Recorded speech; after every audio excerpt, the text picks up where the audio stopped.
வணக்கம் நண்பர்களே, இது உங்கள் ரமணி தமிழ் நாவல் சேனல். இந்த சேனல் உங்களுக்கு பிடிச்சிருந்தா சப்ஸ்கிரைப் பண்ணுங்க, லைக் பண்ணுங்க, ஷேர் பண்ணுங்க, கமெண்ட் பண்ணுங்க.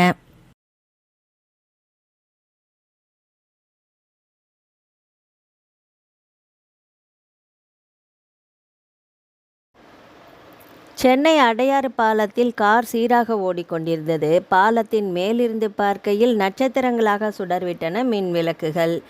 எதுவுமே பேசாது அமைதியாக கார் ஓட்டிய அப்பாவை வியப்போடு பார்த்தாள் மீரா.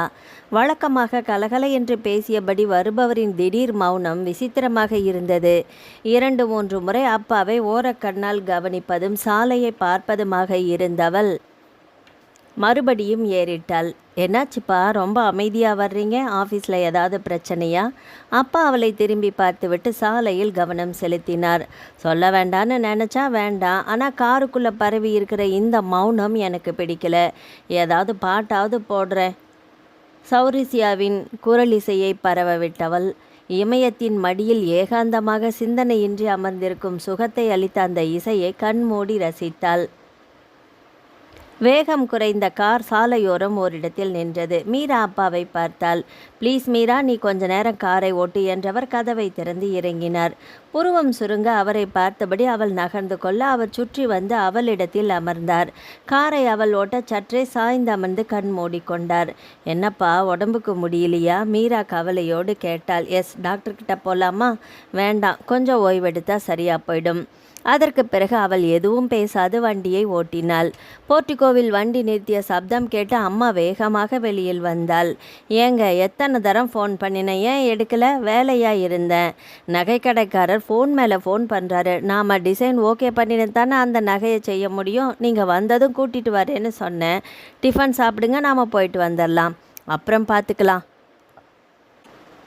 அப்பா தன் அறைக்கு சென்றார். சட்டையை தளர்த்தியபடி ஏசியை போட்டுவிட்டு கட்டிலில் படுத்தார். டிஃபன் கூட சாப்பிடாம வந்து படுத்துட்டீங்க. அம்மா, இங்கே வர்றியா? அப்பாவை தொந்தரவு பண்ணாத, அவருக்கு உடம்பு முடியல போல இருக்கு, ஓய்வு எடுக்கட்டும், அப்புறமா பேசிக்கலாம். உடம்புக்கு என்ன? ஒன்றும் இல்லைம்மா, அவருக்கு களைப்பாக இருக்குது, தூங்கட்டும் விடு. மீரா தன் அம்மாவை இழுத்து கொண்டு வெளியில் போனாள். ஏசியின் குளுமை மெதுவாக அறைக்குள் நிரம்ப நந்தகுமாரின் மூடிய கண்களுக்குள் சுகன்யாவின் முகம் உற்று பார்க்க சற்றே படபடுத்தது அவருக்கு. பெண்ணோடு பேசலாமா? அதெல்லாம் வேண்டாம், நான் பேசியாச்சு, அவளுக்கு பிடிச்சிருக்கு. அதோடு சரி, அவன் பேசவில்லை. அவனுக்கு காலில் அணியும் சூவிலிருந்து தலையில் வாரும் சீப்பு வரை அம்மா தான் தேர்ந்தெடுப்பாள். அவனது விருப்பத்தை அவள் கேட்டதில்லை. அம்மாவிடம் தனக்கு இருப்பது மரியாதையா பயமா என்று அவனுக்கு புரியவே இல்லை. எதற்குமே மறுபேச்சு பேசியதில்லை அவன். அந்த வீட்டின் எந்த முடிவுகளையும் அம்மா தான் எடுத்தால் அவளது முடிவுகளை மகன் மறுத்ததில்லை. அப்பா, நந்தகுமார் கண் திறந்தார். இஞ்சி டீ, இதை குடித்தா கொஞ்சம் தெளிவாக இருக்கும், குடிங்க. அவர் எழுந்து டீயை வாங்கி கொண்டார். நான் இவ்வளோ களைப்பாக உங்களை பார்த்ததே இல்லையே. உங்களுக்கு உடம்பு சரியில்லையா, இல்லை மனசு சரியில்லையா? அவளை நிமிர்ந்து பார்த்தார். ஏதோ சொல்ல வருவதற்குள் அம்மா பதறிக்கொண்டு உள்ளே வந்தாள். ஏங்க பாருங்களேன், காளஹஸ்தி கோபுரம் இடிஞ்சு விழுந்துடுச்சான். அப்படியா? அதை பற்றி கவலைப்பட வேண்டிய சாமியே சிவனேன்னு இருக்குது, நீ ஏன் பதற? உங்களுக்கு எல்லாமே வேடிக்கை தானே? அம்மா மறுபடியும் செய்தி பார்க்க வெளியில் போனாள். என்னவோ சொல்ல வந்தீங்களேப்பா, நேற்று வரை கம்பீரமாக நின்ன கோபுரம் இடிஞ்சி கீழே விழுந்ததை பற்றி நீ என்ன நினைக்கிற மீரா? ஒரு வரலாறு கீழே விழுந்துடுச்சு, வருத்தமாகத்தான் இருக்குது. அதோட உறுதி குறைஞ்சதுக்கு காரணமானவங்க மேலே வருத்தம் வருது. அதே நேரம் மறுபடியும் கோபுரம் எழுப்புகிற சக்தி நமக்கு இல்லையா என்ன? கண்கள் பளிச்சிட அவளை பார்த்தார். சரி, கீழே விழுந்தா எழுந்து நிற்க முடியுமா என்ன? நீ போய் டிஃபன் எடுத்து வை, சாப்பிடுவோம். அவர் எழுந்தார். உடை மாற்றி முகம் கழுவி கொண்டு வந்தார். இப்பதான் பழைய அப்பா. மீரா தட்டை எடுத்து வைத்தாள். அம்மா, கோபுரம் விழுந்த செய்தியிலேயே முழுகி போயிருக்க. சாப்பிட்டுட்டு மாடிக்கு போகலாம் மீரா, உன்கிட்ட நான் கொஞ்சம் பேசணும். ஆனால் அம்மா வர வேண்டாம், சரியா? கவலைப்பட வேண்டாம், அம்மாவுக்கு மர்ம நாவல் கொண்டு வந்திருக்கேன், அதை கொடுத்துட்டா காலில் விழுந்து கூப்பிட்டாலும் வரமாட்டாங்க. சொன்னது போலவே மீரா அம்மாவிடம் பிரபல கிரைம் நாவல் புத்தகம் ஒன்றை கொடுத்துவிட்டு மாடிக்கு தாவினாள். பால்கனி சுவர் அருகே சிகரெட் புகைத்தபடி நின்றிருந்த அப்பாவை கண்டதும் ஆச்சரியமாக இருந்தது. என்னப்பா இது 10 வருஷம் இருக்குமா நீங்கள் சிகரெட்டை நிறுத்தி திடீர்னு என்ன இப்போ? சாரிம்மா, இப்போ என் கவலை குறைய இது தேவைப்படுது. உனக்கு இஷ்டம் இல்லாட்டினா தூக்கி போட்டுடுறேன். போட்டுடுங்கப்பா. எவ்வளவோ பதற்றம் இருந்தாலுமே வேணாமே, எந்த சூழல்லையும் அது நன்மை செய்யாது. உங்களுக்கு என்ன டென்ஷன்னு சொல்லுங்கள், என்னால் ஏதாவது செய்ய முடியுதான்னு பார்க்குறேன். அவர் சிகரெட்டை அணைத்துவிட்டு அவளை பார்த்தார். நேற்று இருந்தது இன்று இருப்பதில்லை, இன்று இருப்பது நாளை இருப்பது சந்தேகமே. நாளை கிடைக்காதது நாளை மறுநாள் கிடைக்கலாம். இதுதான் வாழ்க்கைங்கிறத நீ எந்த அளவுக்கு நம்புகிற மீரா? வாழ்க்கைனாலே மேடும் பள்ளமும் நிறைஞ்சது தானே. ஏன்பா நாம் ஏதாவது பள்ளத்தில் இறங்க போகிறாமா என்ன? நீ புத்திசாலிம்மா. அப்பா சொல்ல மீரா அவரை பார்த்தாள். எல்லாம் போக போதுமா? இந்த பங்களா வாசம், கார் பயணம், ஏசி அறை தூக்கம், இதெல்லாமே இன்னும் கொஞ்ச நாள் தான். நாம் ஒரு சாதாரண வாழ்க்கைக்கு தயாராக வேண்டிய நேரம் இது. தொழிலில் நஷ்டமாப்பா? நஷ்டங்கிறத விட நான் கொஞ்சம் அலட்சியமாக இருந்துட்டேன்னு தான் சொல்லணும். கம்பெனி பங்குகள் நல்லா போகிறதா நினச்சிட்டு இருந்தேன். ஆனால் அதை இன்னொரு கம்பெனியை மொத்தமாக வாங்கினது என்ன கவிழ்க்கன்னு புரியல. கிட்டத்தட்ட நான் தோத்துட்டேன்னு தான் சொல்லணும். பிஸ்னஸில் நம்ம கவிழ்க்க நிறைய முதலைகள் இருக்கும்னு தெரிஞ்சும் அசட்டையாக இருந்துட்டேன். யாருப்பா அவங்க? அதை தெரிஞ்சுக்கிட்டு என்ன செய்ய போகிற? உங்கள் அம்மாவை எப்படி சமாளிக்கலான்னு சொல்லு. அவளால் இதை தாங்க முடியுமா?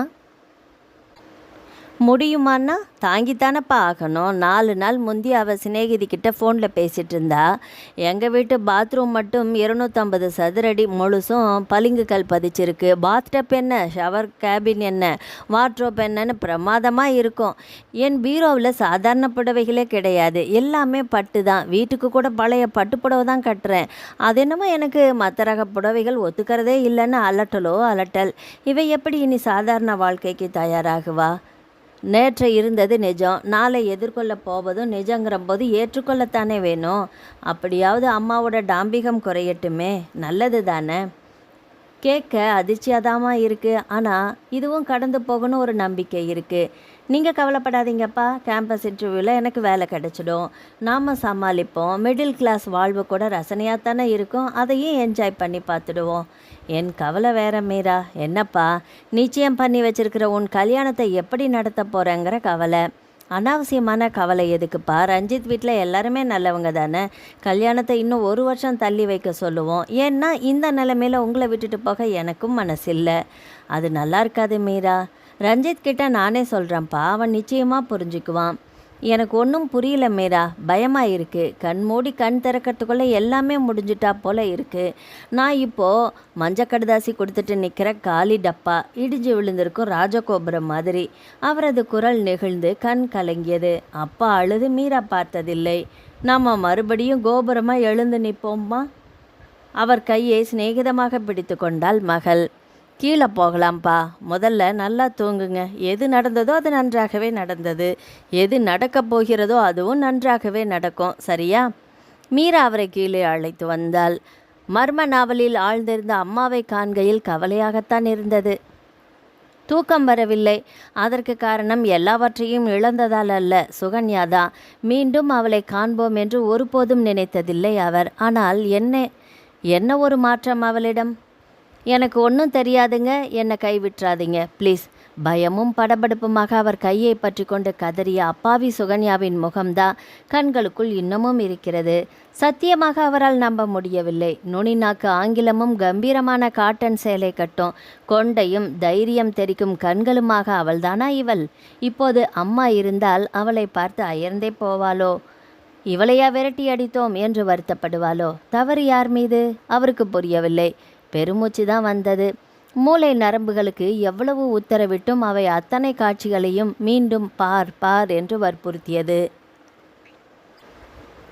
அம்மா தான் எல்லாவற்றையும் தீர்மானித்தால் அவளை மீறி அந்த வீட்டில் அணுவும் அசையாது. சுகன்யாவை திடீரென்று பெண் பார்க்க அவள் அழைத்து சென்றபோது பின்னால் பலியாடு மாதிரி தான் சென்றான். பெண் அழகாகவே இருந்தால் எம்காம் முடிக்கும் தருவாயில் இருப்பதாக கூறினார்கள். ஆனால் படிக்கிறாள் என்று நம்ப முடியாத அளவுக்கு அவளது தோற்றம் இருந்தது. கண்களில் ஒருவித பயம். புடவை கூட சரியாக கட்டிக்கொள்ள தெரியவில்லை. எண்ணெய் தடவி பின்னிய தலைமுடியும் அதில் செருகிய முல்லைச்சரமும் குனிந்த தலையுமாக படபடப்போடு நின்றிருந்தாள். பெண்ணிடம் பேச அவன் விரும்பினாலும் அம்மா அனுமதிக்கவில்லை. பெண்ணுக்கு அவனை பிடித்திருக்கிறதா என்று தெரிந்து கொள்ளவும் முடியவில்லை. பெண் பார்க்கும் படலத்தில் பார்த்ததுதான் சுகன்யாவை. அதற்கு பின் பெரியவர்கள் மட்டுமே பேசிக்கொண்டார்கள். நிச்சயதார்த்தம் தடபுடலாக நடந்தது. இருவரும் ஜோடியாக நின்று புகைப்படங்களுக்கு போஸ் கொடுத்தார்கள். பட்டுப்புடவையிலும் பியூட்டி பார்லர் அலங்காரத்திலும் சுகன்யா மிக அழகாகவே இருந்தாள். நிறைய வெட்கப்பட்டாள். ரொம்ப அழகா இருக்கீங்க சுகன்யா, உங்கள் கூட நிறைய பேசணும். உங்கள் வீட்டில் ஃபோன் இருக்கா? உன் ஃபோன் நம்பர் கொடு, ராத்திரி பேசுகிறேன். நடுவே ரகசியமாக அவளிடம் சொன்னான். சுகன்யா வெட்கமும் பயமுமாக தங்களது தொலைபேசி எண்ணை கூறினாள். அன்றிரவு அவன் அந்த நம்பருக்கு ஃபோன் செய்தபோது அதன் தொடர்பு துண்டிக்கப்பட்டிருந்தது. மீண்டும் மீண்டும் ஒரு குரல் இதை தெரிவித்த போது அவனுக்கு எரிச்சலாக இருந்தது. அடுத்த 2 நாட்களும் அது துண்டித்தே வைக்கப்பட்டிருந்தது. ஒரு வழியாக 3வது நாள் அவளை தொலைபேசியில் பிடித்து விட்டான். நம்பரை கொடுத்துவிட்டு கனெக்ஷனை கட் பண்ணி வச்சா எப்படி பேசுகிறதா? என்ன, எனக்கு பயமாக இருக்குது. என்ன பயம் தெரியல. உனக்கு என்ன பிடிச்சிருக்கா இல்லையா? யாரோ வர்றாங்க, நான் அப்புறமா பேசுகிறேன். அவள் அவசரமாக தொடர்பை துண்டிக்க இனி அவளோடு ஃபோனில் பேசுவதில்லை என்று தீர்மானித்தான் அவன். திருமணம் நன்றாகவே நடந்தது. முதலிரவில் உள்ளே வந்தவள் வியர்த்திருந்தாள். அவன் தொட்டபோது சற்றே விரைத்து நகர்ந்தாள். ஏன் பயமா இருக்கா? என்கிட்ட என்ன பயம்? இனி நான் தானே உனக்கு எல்லாம். அவள் திடீரென்று முகத்தை பொத்தியபடியால் அவன் பதறிப்போனான். என்னாச்சு சுகன்யா, ஏன் அழற? பயமாக இருந்தால் நீ படுத்துக்கோ, நான் உன்னை தொந்தரவு பண்ணல, சரியா? அது இல்லை, வேற என்ன? நான் உங்ககிட்ட வேற ஒரு விஷயம் சொல்லணும். என்ன விஷயம்? படிக்கும்போது கூட படித்த ஒரு பையனை எனக்கு பிடிச்சிருந்தது. அவனும் நானும் விரும்பினோம். ஆனால் அப்பாவுக்கு அது பிடிக்கல. என்ன உங்களுக்கு கட்டி வச்சிட்டாங்க. இதெல்லாம் சரியா தப்பான்னு தெரியல. பயமாக இருக்குது. ஏதோ துரோகம் செஞ்சிட்ட மாதிரி தெரியுது. அவன் திகைத்தான். சட்டென்று சுதாரித்தான். அவளது வெகுளித்தனம் அவனை கவர்ந்தது. அவ்வளோதானே, போனால் போகுது. படிக்கிற வயசில் இது மாதிரி ஒருத்தர் மேலே ஈர்ப்பு வர்றதெல்லாம் சகஜந்தான். இப்போவும் மனசு அவனை விரும்புதா? இல்லை, நிச்சயதார்த்தம் நடந்த பிறகு என் மனசை மாற்றிக்கிட்டேன். இனி நீங்கள் தான் என் புருஷன்னு நினைக்க ஆரம்பிச்சிட்டேன். இதை அந்த பையன்கிட்டையும் சொல்லிட்டேன். அவன் பெருசாக வருத்தப்படக்கூட இல்லை, போயிட்டான். அப்புறம் என்ன, எல்லாத்தையும் மறந்துட்டு சந்தோஷமாக இருக்க வேண்டியது தானே. எல்லாத்தையும் உங்ககிட்ட சொன்னால் தானே நிம்மதியாக சந்தோஷமாக இருக்க முடியும்னு தோணுச்சு. அதுதான் சொல்லிட்டேன். இதை சொன்னதுக்கு அப்புறம்தான் என்னை பிடிச்சிருக்கா உங்களுக்கு? அதில் என்ன சந்தேகம் உனக்கு? இல்லை, இத்தனையும் கல்யாணத்துக்கு முன்னாலேயே உங்ககிட்ட சொல்லிடணும்னு தான் நினச்சேன். ஆனால் முடியல. பெண் பார்க்க வரும்போது உங்ககிட்ட பேசணும்னு சொன்னேன். கூடவே கூடாதுன்னு தடுத்துட்டார் அப்பா. நீங்களாவது பேசுகிறதுக்கு அனுமதி வாங்கினா வேறு வழி இல்லாமல் பேச விட்டுருவாங்கன்னு நினச்சேன். நீங்களும் பேசாமல் போயிட்டீங்க. கல்யாணத்துக்குள்ளேயாவது சொல்லிடணுன்னு தான் நீங்கள் கேட்டதும் எங்கள் ஃபோன் நம்பரை கொடுத்தேன்.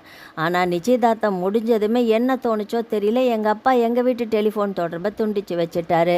அப்படியே 2 நாள் கழித்து நான் அதை சரி பண்ணி ரிங் அடிக்கிற ஓசையை கம்மி பண்ணி வச்சேன். உங்கள் ஃபோனும் வந்தது. உங்ககிட்ட நான் சொல்கிறதுக்குள்ளே அம்மா வந்துட்டாங்க. கட் பண்ணிட்டேன்.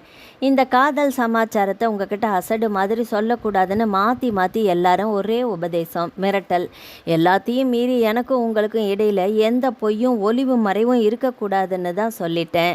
இனி என் வாழ்க்கை உங்கள் கையில் தான் இருக்குது.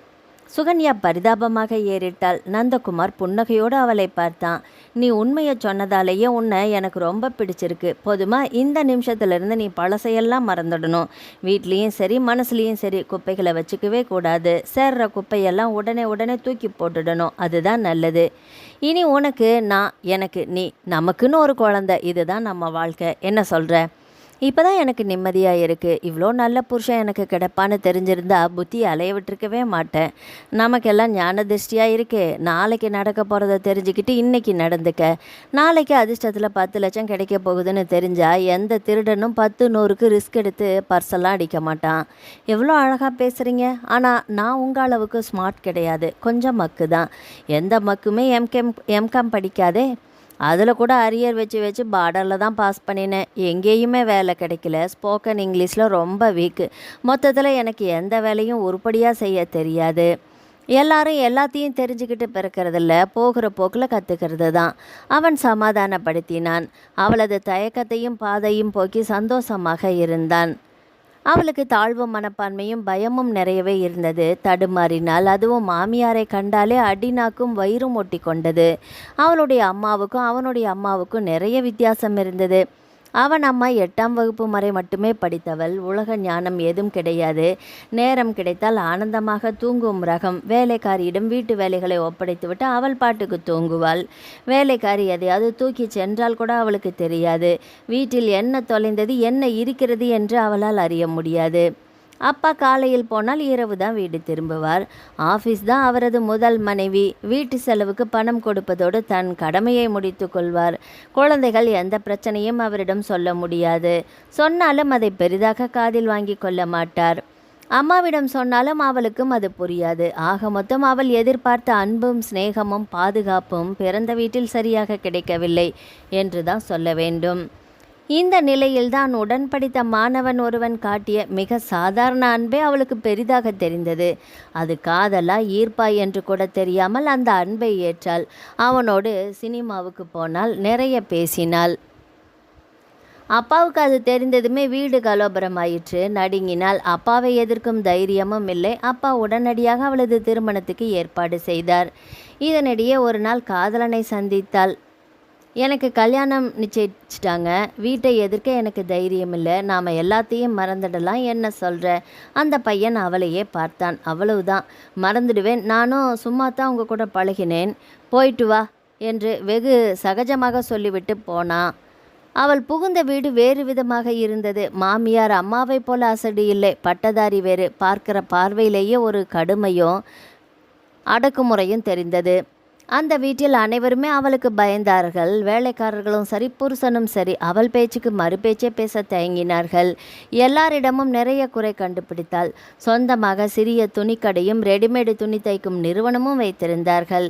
அங்கு இருப்பவர்கள் எல்லாருக்குமே சிம்ம சொப்பனமாக இருந்தால் நிறைய பேர் அவளிடம் வேலை பார்க்க முடியாமல் வந்த கொஞ்ச நாளிலேயே ஓடி போனார்கள். வயிற்று பிழைப்புக்காக வேறு வழியின்றி இருப்பவர்களும் உண்டு. அந்த நிறுவனங்களுக்கெல்லாம் அவள்தான் முதலாளி. மொத்த அதிகாரங்களும் மாமியாரிடம்தான் இருந்தது. நந்தகுமாரே அவளுக்கு கீழே பணியாற்றும் சாதாரண மேனேஜர் தான். அவனுக்கு மாத சம்பளமே.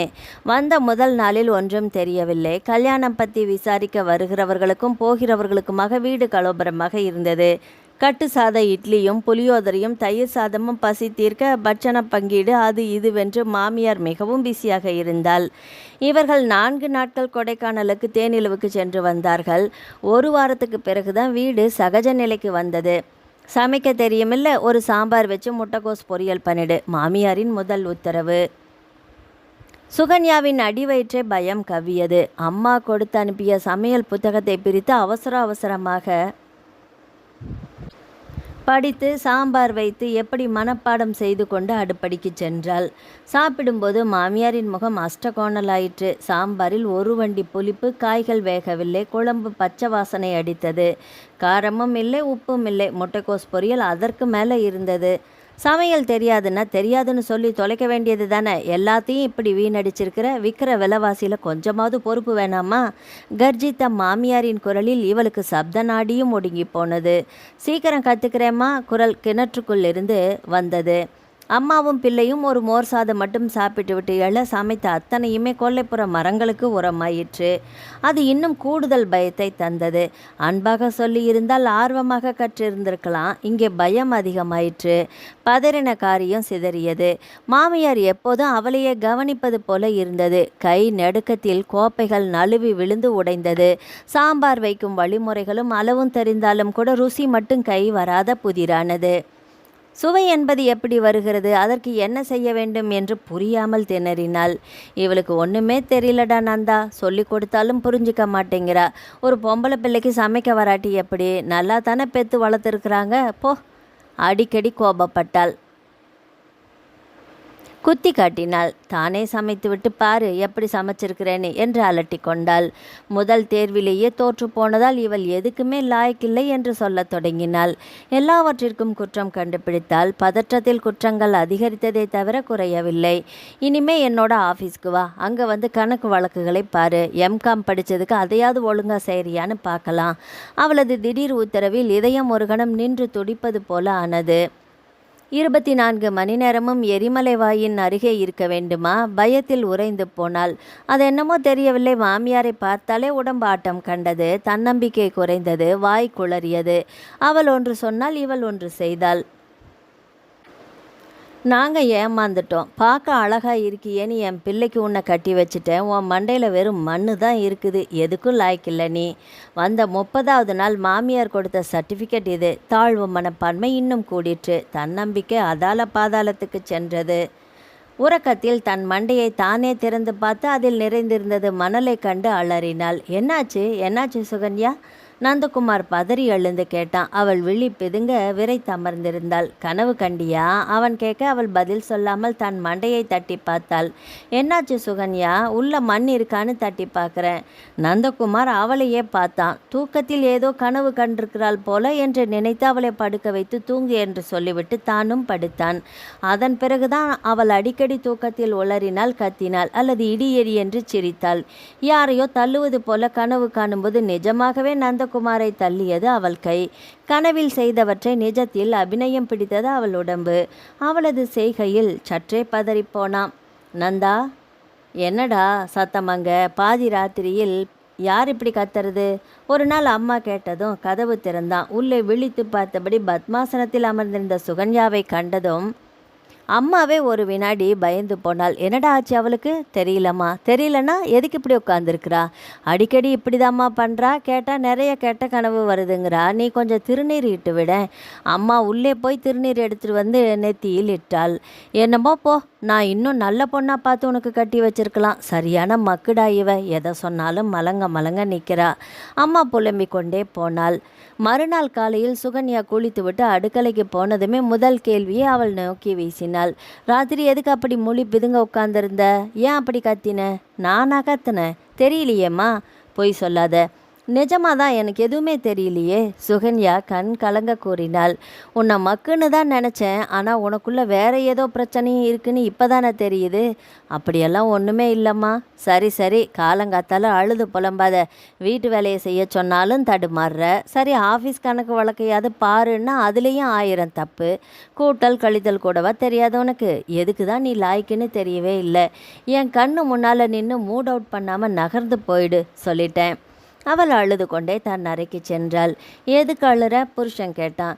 எனக்கு பயமாக இருக்குங்க. உங்கள் அம்மாவை பார்த்து என் காரியமெல்லாம் பயத்தில் தப்பு தப்பாக ஆகுது. எனக்கு ஒன்றுமே புரியலைங்க. கனவுல கூட அவங்க என்னை பயமுறுத்துகிறாங்க. நான் என்ன செய்யட்டும்?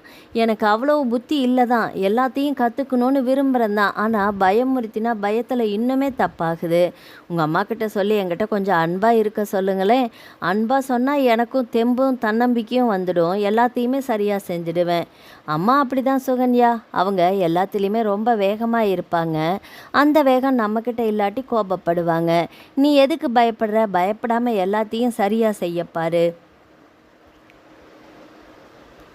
அவன் அதற்கு மேல் இந்த விஷயத்தில் தலையிடவில்லை. அம்மாவின் அடக்குமுறை அவனுக்கு பழகி போயிருந்தது. அதுதான் அவன் செய்த தவறு. அம்மாவுக்கு நல்ல பிள்ளையாக இருந்தவன் திருமணத்திற்கு பின் மனைவிக்கு பாதுகாப்பும் அரவணைப்பும் அளிக்க வேண்டிய கடமையும் தனக்கு இருப்பதை மறந்துவிட்டான்.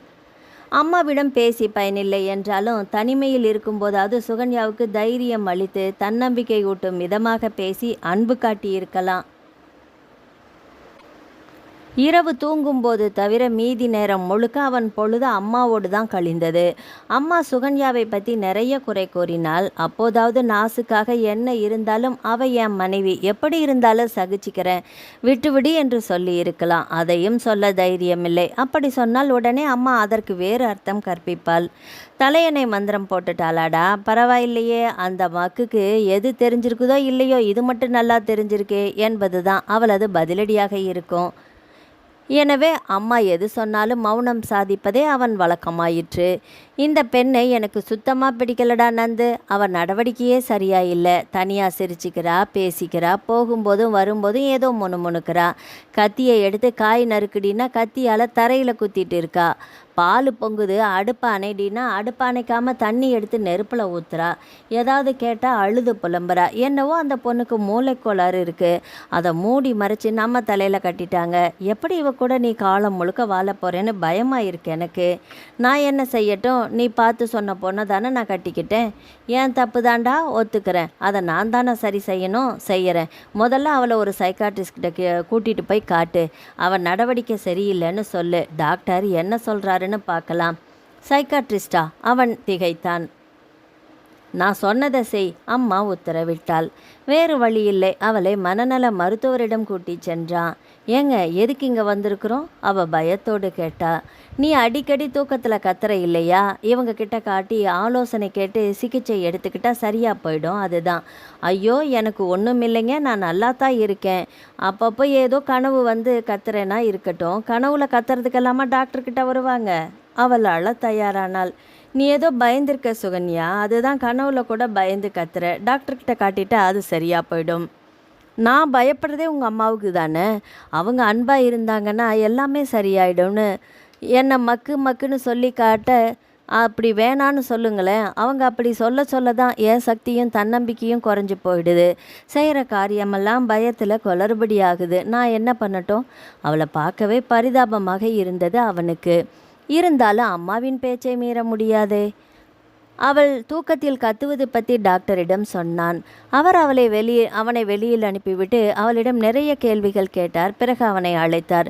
உங்கள் மனைவிக்கு எந்த பிரச்சனையும் இல்லை மிஸ்டர் நந்தகுமார். உலகத்தில் பிறக்கிற எல்லாருமே அதி புத்திசாலிகள் இல்லை, கொஞ்சம் மெதுவாக புரிஞ்சிக்க கூடியவங்களும் இருப்பாங்க. இவங்களுக்கு பயம்தான் அதிகமாக இருக்குது. அதை போக்க வேண்டியது உங்கள் அம்மா தான். தவிர உங்கள் மனைவிக்கு இப்போ தேவை அன்பு மட்டும்தான், மருத்துவம் இல்லை.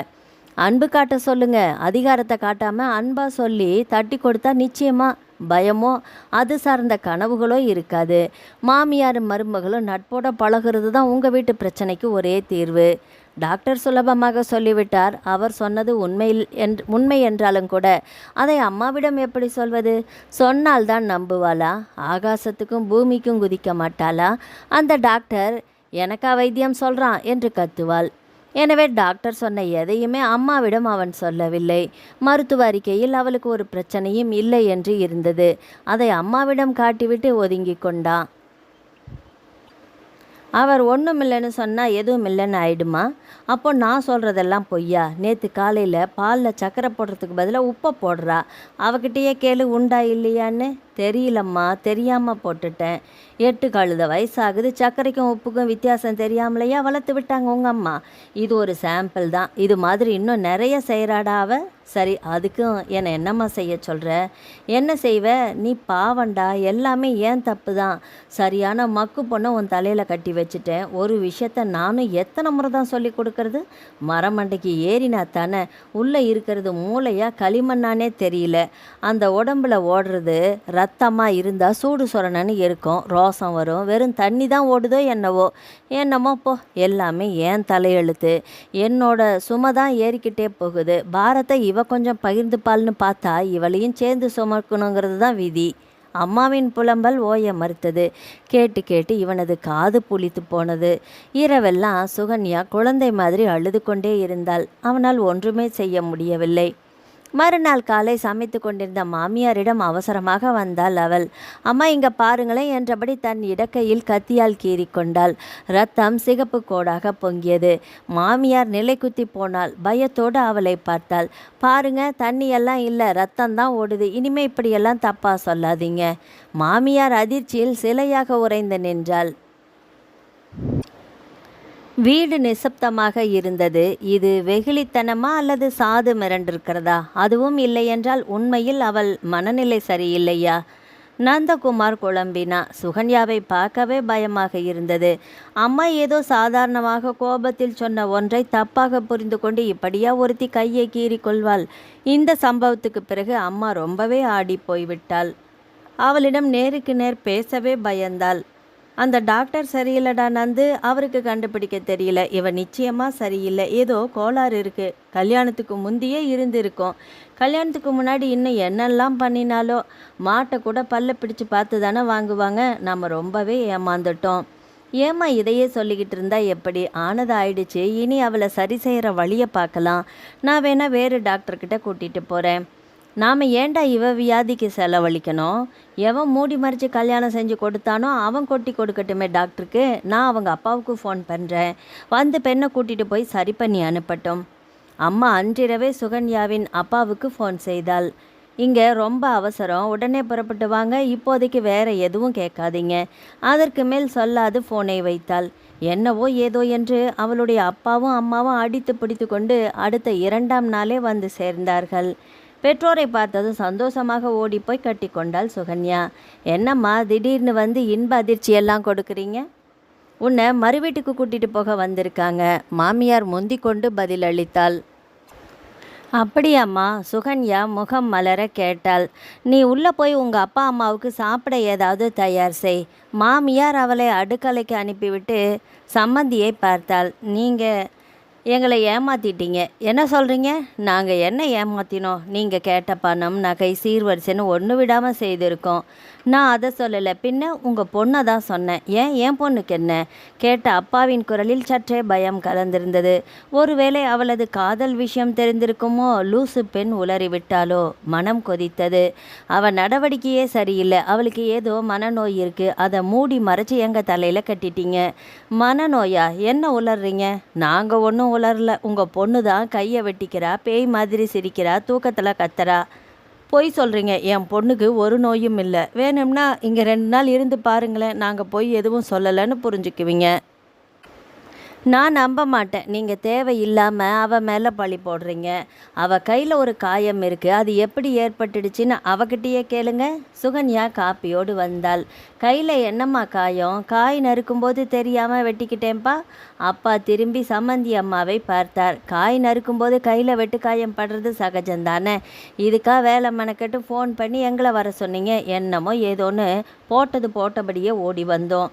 சரி, உங்கள் பொண்ணுக்கு எந்த நோயும் இல்லைன்னா அவளை நீங்களே கூட்டிகிட்டு போய்க்கோங்க, எங்களுக்கு வேண்டாம். எங்கள் வீட்டுக்கு கூட்டிகிட்டு போகவா 15 லட்சம் செலவழித்து கட்டி கொடுத்துருக்குறோம். நீங்கள் சொல்கிற மாதிரி அவளுக்கு மனநிலை சரியில்லைன்னாலும் அது கல்யாணத்துக்கு பிறகு உங்களால் தானே வந்திருக்கோம். நல்லா இருந்த என் பொண்ணை என்ன கொடுமை பண்ணி இப்படி ஆளாக்கினீங்கன்னு தெரியலையே. அது சரி, சொல்ல மாட்டீங்க? ஒரு சின்ன வேலையை கூட உருப்படியாக செய்ய தெரியாமல் உங்கள் பொண்ணை நீங்கள் வளர்த்து வச்சுருக்கிற லட்சணத்துக்கு இதுவும் பேசுவீங்க, இன்னமும் பேசுவீங்க. இப்போ என்ன சொல்கிறீங்க நீங்கள்? உங்கள் பொண்ணை கூட்டிகிட்டு போய் நல்ல டாக்டராக காட்டி சரி பண்ணி கூட்டிகிட்டு வந்து விடுங்க. இல்லாட்டி நீங்களே வச்சுக்கோங்க. அவள் இப்போது எங்கள் பொண்ணு இல்லை, உங்கள் மருமக. நீங்கள் தான் அவளை டாக்டர்கிட்ட காட்டிக்கணும். கல்யாணத்தில் நடக்காத சம்மந்தி சண்டை அப்போது நடந்தது. தன் பெண்ணுக்கு ஒரு நோயும் இல்லை என்று அடித்து சொல்லிவிட்டு அப்பா கிளம்பி சென்றார். எங்கள் பொண்ணை நீங்கள் என்னோட அனுப்பினீங்கன்னா உங்கள் மேலே போலீஸில் புகார் கொடுப்பேன், வரதட்சணை கொடுமைன்னு உங்கள் எல்லாரையுமே உள்ள தள்ளுவேன். எதற்கு? அப்பாவும் மாமியாரும் கத்தி பேசுகிறார்கள் என்று புரியாமல் சுகன்யா மிரண்டு போய் நின்றாள். தன் பெற்றோர் எதற்கு வந்தார்கள்? வந்த வேகத்தில் ஏன் கிளம்பி செல்கிறார்கள்? ஏன் தன்னை மறுவீடு அழைத்து செல்லவில்லை என்று எதுவுமே புரியவில்லை அவளுக்கு. என்ன நடக்குது இங்கே? அப்பாவும் உங்கள் அம்மாவும் எதுக்கு வாக்குவாதம் இருக்காங்க? இரவு அவனிடம் கேட்டாள். எல்லாம் உன்னால தான். உன்னை என்னால் புரிஞ்சிக்கவே முடியல. நீயா தானே கையை வெட்டிக்கிட்ட. அப்புறம் எதுக்கு காய் நறுக்கும்போது கத்தி பட்டுச்சின்னு போய் சொன்னேன்? பின்ன என்னங்க சொல்ல? உங்கள் அம்மாவை எப்படி நான் விட்டு கொடுத்து பேச முடியும்? நம்ம வீட்டு பிரச்சனையெல்லாம் எங்கள் அப்பாவுக்கு தெரிய வேண்டான்னு தான் அப்படி சொன்னேன். அது தப்பா? நந்தகுமார் நெகிழ்ந்து போனான். இவளை போய் அம்மா தப்பாக சொல்கிறாள் என்று தோன்றியது. அவனையும் நன்றாகவே குழப்பியிருந்தாள் அம்மா. அந்த குழப்பமெல்லாம் அந்த நிமிடம் வடிந்து போனது. மனைவியை முழுவதுமாக நம்பினா. கொஞ்சம் குழந்தை, கொஞ்சம் வெகுளி, கொஞ்சம் பெரிய மனுஷி என்று கலவையாக இருந்தவளை இழுத்து அணைத்து கொண்டான். அதே நேரம் அம்மா தூக்கம் வராமல் பொறுமி கொண்டிருந்தாள். இதுவரை அவளை எதிர்த்து யாரும் பேசியதில்லை. புருஷன் கூட இருந்தவரை அவளுக்கு அடங்கித்தான் இருந்தார். பிள்ளையும் இதுவரை குரல் உயர்த்தி பேசியதில்லை. அலுவலகத்திலோ அவள் முன்னால் நின்று கூட பேச அஞ்சுவார்கள். அப்படி இருக்கையில் பெண்ணை கொடுத்தவன் கொஞ்சமும் பயமில்லாமல் எடுத்தறிந்து பேசிவிட்டு போவதா? என்ன துணிச்சல்! அவளால் தாங்கவே முடியவில்லை. நினைத்து நினைத்து புழுங்கினாள். மருமகளை இன்னும் என்ன குற்றம் சொல்லலாம் என்று யோசித்தாள். சுகன்யா தெரியாமல் செய்த சாதாரண தவறுகள் கூட அவளது மனநிலை சரியில்லை என்பதற்கு சான்றாக மாற்றப்பட்டது மாமியாரால். எது செய்தாலுமே குற்றம் என்று சொல்கிறவளின் அன்பை பெற வழி தெரியாமல் திணறினாள் சுகன்யா. மாமியாரை பாராட்டி கொண்டே இருந்தால் குளிர்ந்து போவாளா அவள்? அதற்கு கூட முயற்சித்தாள். இந்த புடவையில் நீங்கள் அழகாக இருக்கீங்க அம்மா. என்ன சொல்லுங்கள், உங்கள் அறிவுக்கும் திறமைக்கும் முன்னாடி யாருமே நிற்க முடியாது. உங்களுக்கு முன்னாடி நான் ஒன்றுமே இல்லை. உங்களை மாதிரி சத்தியமாக எனக்கு இப்படி எதையுமே நிர்வாகம் செய்ய தெரியாது. இப்படி நிறைய புகழ்ந்தாள். ஓடி ஓடி ஒளிந்தவள், பயந்து மிரண்டு நிற்பவள், திடீரென்று புகழ்வதும் குலைவதும் கூட மாமியாருக்கு வித்தியாசமாகத்தான் இருந்தது. சந்தேகமே இல்லை, இவள் சரியில்லை தான் என்று நினைத்தாள். எந்த புகழ்ச்சிக்கும் அவள் மசிவதாகவே இல்லை. என்னடா உன் பொண்டாட்டி இப்படி கொலையறா, எதுக்காம்? என்னை கவுக்கவா, இல்லை தன் குறைகளை மறைச்சு என்னை புகழ்ந்து ஐஸ் வைக்கிறாளாமா? இதெல்லாம் வேணான்னு சொல்லி வை, புத்தி சரியில்லாதவன்னு திடீர்னு கத்துவா, திடீர்னு குலைவா. அம்மாவுக்கு ஏன் சுகன்யாவை பிடிக்கவில்லை என்று புரியவில்லை நந்தகுமாருக்கு. நானே அவளை டாக்டர்கிட்ட கூட்டிகிட்டு போகிறேனே, அவள் மனநிலை சரியில்லாதவள்னு நிரூபிக்கிறேனா இல்லையான்னு பாரு. எதுக்கும் நீ ஜாக்கிரதையாகவே இருடா நந்து, தூக்கத்தில் உன்னை ஏதாவது செஞ்சிட போகிறா. தன் அம்மாவை பரிதாபமாக பார்த்துவிட்டு வழக்கம் போல மௌனமாக நகர்ந்து போனான் அவன். 2 நாள் கழித்து சுகன்யாவை அழைத்து கொண்டு கிளம்பினாள் மாமியார். எங்கம்மா போகிறோம் நாம? மருமகள் கேட்டாள். உனக்கு பஞ்சு மிட்டாய் வாங்கி தரலான்னு கூட்டிகிட்டு போகிறேன். மாமியாரின் கிண்டல் புரிய சுகன்யா அவளை சற்றே கலவரத்தோடு பார்த்தாள். மேற்கொண்டு எதுவும் பேசாமல் காரில் ஏறி அமர்ந்தாள். கார் ஒரு புதிய மனநல மருத்துவமனை முன் நின்றதும் அவள் முகம் சுருங்கியது. எனக்கு ஒன்றும் இல்லைன்னு ஏற்கனவே டாக்டர் சொல்லிட்டாரேம்மா. அந்த டாக்டர் தப்பாக சொல்லிட்டாரு. நான் சொல்கிறேன், உனக்கு மூளை குழம்பி தான் இருக்குது. எனக்கு மூளை குழம்பி போகணும்னு ஏம்மா நீங்கள் இவ்வளோ ஆசைப்படுறீங்க? நான் என்ன தப்பு செஞ்சேன்? ஏன் உங்களுக்கு என்ன பிடிக்கல? நான் பெரிய புத்திசாலி இல்லை தான், அதுக்காக ஏன் மனநோயாளி ஆக்குறீங்க? எனக்கு ஒன்றும் இல்லைம்மா, நம்புங்க. ஒரு வினாடி துணுக்குற்றாலும் மாமியார் அவளை எரித்து விடுவது போல பார்த்தாள். உன்னை தெரியாமல் நீ நிறைய காரியம் பண்ணுற, சரியா? தெரியாமத்தனமாக பண்ணுறேன். அன்னைக்கு கத்தி எடுத்து உன் கையை கீறிக்கிட்ட மாதிரி இன்னொரு நாள் என்னையே உன் புருஷனையோ குத்த மாட்டேன்னு என்ன நிச்சயம்? மனநோயாளி கொலை பண்ணினா தண்டனை கூட கிடையாது. உன்னை மருமகளாக்கினதுக்கு நாங்கள் ஏன் உயிரை விடணும்? சுகன்யா மிரண்டாள். எதற்கு இவ்வளோ பெரிய வார்த்தைகளை எல்லாம் உபயோகிக்கிறீங்க? அவள் புரியாமல் திகைத்து போனாள். மீண்டும் கேள்விகள் கேள்விகள் கேள்விகள். பரிசோதனைகள், காத்திருப்பு. கிட்டத்தட்ட 2 மணி நேரத்துக்கு பிறகு அவர்களை உள்ளே அழைத்தார் டாக்டர். உட்காருங்க என்றவர் ஒரு சில வினாடிகள் மௌனம் சாதி விட்டுவிட்டு, உங்கள் ரிப்போர்ட்டை பார்த்தேன். ஏம்மா இந்த சின்ன வயசில் உங்களுக்கு இவ்வளோ மன அழுத்தம்? சாதாரணமாக 18 இருந்தால் ஓகே, உனக்கு 26 ஆயிடுச்சுல்ல. குற்ற உணர்வு, தாழ்வு மனப்பான்மை, தன்னம்பிக்கை இல்லாதது, தூக்கமின்மைன்னு ஏன் இந்த வயசில் இவ்வளோ பிரச்சனைகள்? சுகன்யா தலை குனிந்து அமர்ந்திருந்தாள். அப்படியானால் மாமியார் சொல்வது நிஜம்தானா? என்னிடம் பிரச்சனை இருக்கிறதா? அந்த டாக்டர் ஒன்றுமில்லை என்றாரே, அவர் சொல்லி இந்த 1 மாதத்திற்குள் இத்தனை மன அழுத்தம் ஏற்பட என்ன காரணம்? அவளுக்கு ஒன்றுமே புரியவில்லை. அழுகை வந்தது. உதட்டை கடித்து தன்னை கட்டுப்படுத்தி கொண்டாள். சரிம்மா, நீ கொஞ்சம் வெளியில் இரு. சுகன்யாவை வெளியில் அனுப்பிவிட்டு அவளது மாமியாரை பார்த்தார் டாக்டர். ஒளிவு மறைவில்லாமல் சொல்லணும்னா, அந்த பொண்ணோட மன அழுத்தத்துக்கு காரணமே நீங்கள் தான். உங்கள் வீட்டுக்கு வாழ வந்திருக்கிற சின்ன பெண்கிட்ட நீங்கள் மட்டும் அன்பு ஸ்நேகமும் காட்டினீங்கன்னா இத்தனை பிரச்சனைகள் ஏற்பட்டிருக்க வாய்ப்பே இல்லை. நீங்கள் வெறும் மாமியாருங்கிற முகத்தை மட்டும்தான் அவகிட்ட காட்டியிருக்கீங்க. அவள் இந்த உலகத்தில் அதிகம் பயப்படுறது உங்களை பார்த்து தான்னு தெரிஞ்சுக்கிட்டேன். அதே நேரம் நீங்கள் அன்பாக 2 வார்த்தையாவது பேச மாட்டீங்களான்னு ஏக்கமும் அவளுக்குள்ளே இருக்குது. எம்காம் படித்த ஒரு பொண்ணை நீங்கள் மக்கு மக்குன்னு ஒரு நாளைக்கு பல முறையாவது சொல்லி இருக்கீங்க. இந்த உலகத்தில் யாருமே மக்கு கிடையாது. நாம் இருக்கிற சூழல் கொடுக்குற அழுத்தங்கள்னு தான் நம்ம புத்தியை மந்தமாக்குது. சிலர் கற்பூரமாக பிடிச்சிப்பாங்க, பல பேர் சில விஷயங்களை மெதுவாக புரிஞ்சுப்பாங்க. அதுக்காக அவங்கள மக்குன்னு சொல்கிறது குரூரம். இதனால் அவங்க தாழ்வு மனப்பான்மை தான் அதிகமாகும். அவளுக்கு ஏற்பட்டிருக்கிற மன அழுத்தம் உங்களால் தான் தீரணும். அவளுக்கு இப்போ தேவை நான் கொடுக்குற மாத்திரைகள் இல்லை, நீங்கள் காட்டுற அன்பு தான். உங்கள் அடக்குமுறைகளை மாற்றிக்கிட்டு கொஞ்ச நாள் அந்த பொண்ணுக்கு தாயாக இருந்து பாருங்கள். அற்புதமான மாற்றங்கள் அவளுக்குள்ளே ஏற்படும். நான் கொடுமைப்படுத்துகிறேன்னா உங்ககிட்ட அவள் சொன்னா? அப்படியெல்லாம் சொல்லலை. எந்த கேள்விகளுக்கு அவள் சொன்ன பதிலிருந்து எங்கள் கேள்விகளுக்கு அவள் சொன்ன பதிலேருந்து நானே புரிஞ்சுக்கிட்டது இது. ஏன் டாக்டர், கல்யாணமான ஒரு பொண்ணுக்கு எந்த வேலையும் சரியாக செய்ய தெரியலன்னா அவளை என்னென்னு சொல்கிறது? எல்லாத்துக்கும் மாமியாரை குத்தம் சொல்கிறதே வாடிக்கையாக போச்சு. அவளை யார் தாழ்வு மனப்பான்மையோடு அலைய சொன்னது? அவளுக்கு புத்தி சொல்கிறத விட்டுட்டு எனக்கு சொல்ல வந்துட்டீங்க. பார்த்தீங்களா, ஒரு 5 நிமிஷத்தில் நீங்கள் என்னையே அடக்கி ஆளை பார்க்குறீங்க. ஒரு டாக்டராக என்ன சொல்லணுமோ அதைத்தான் நான் சொன்னேன்.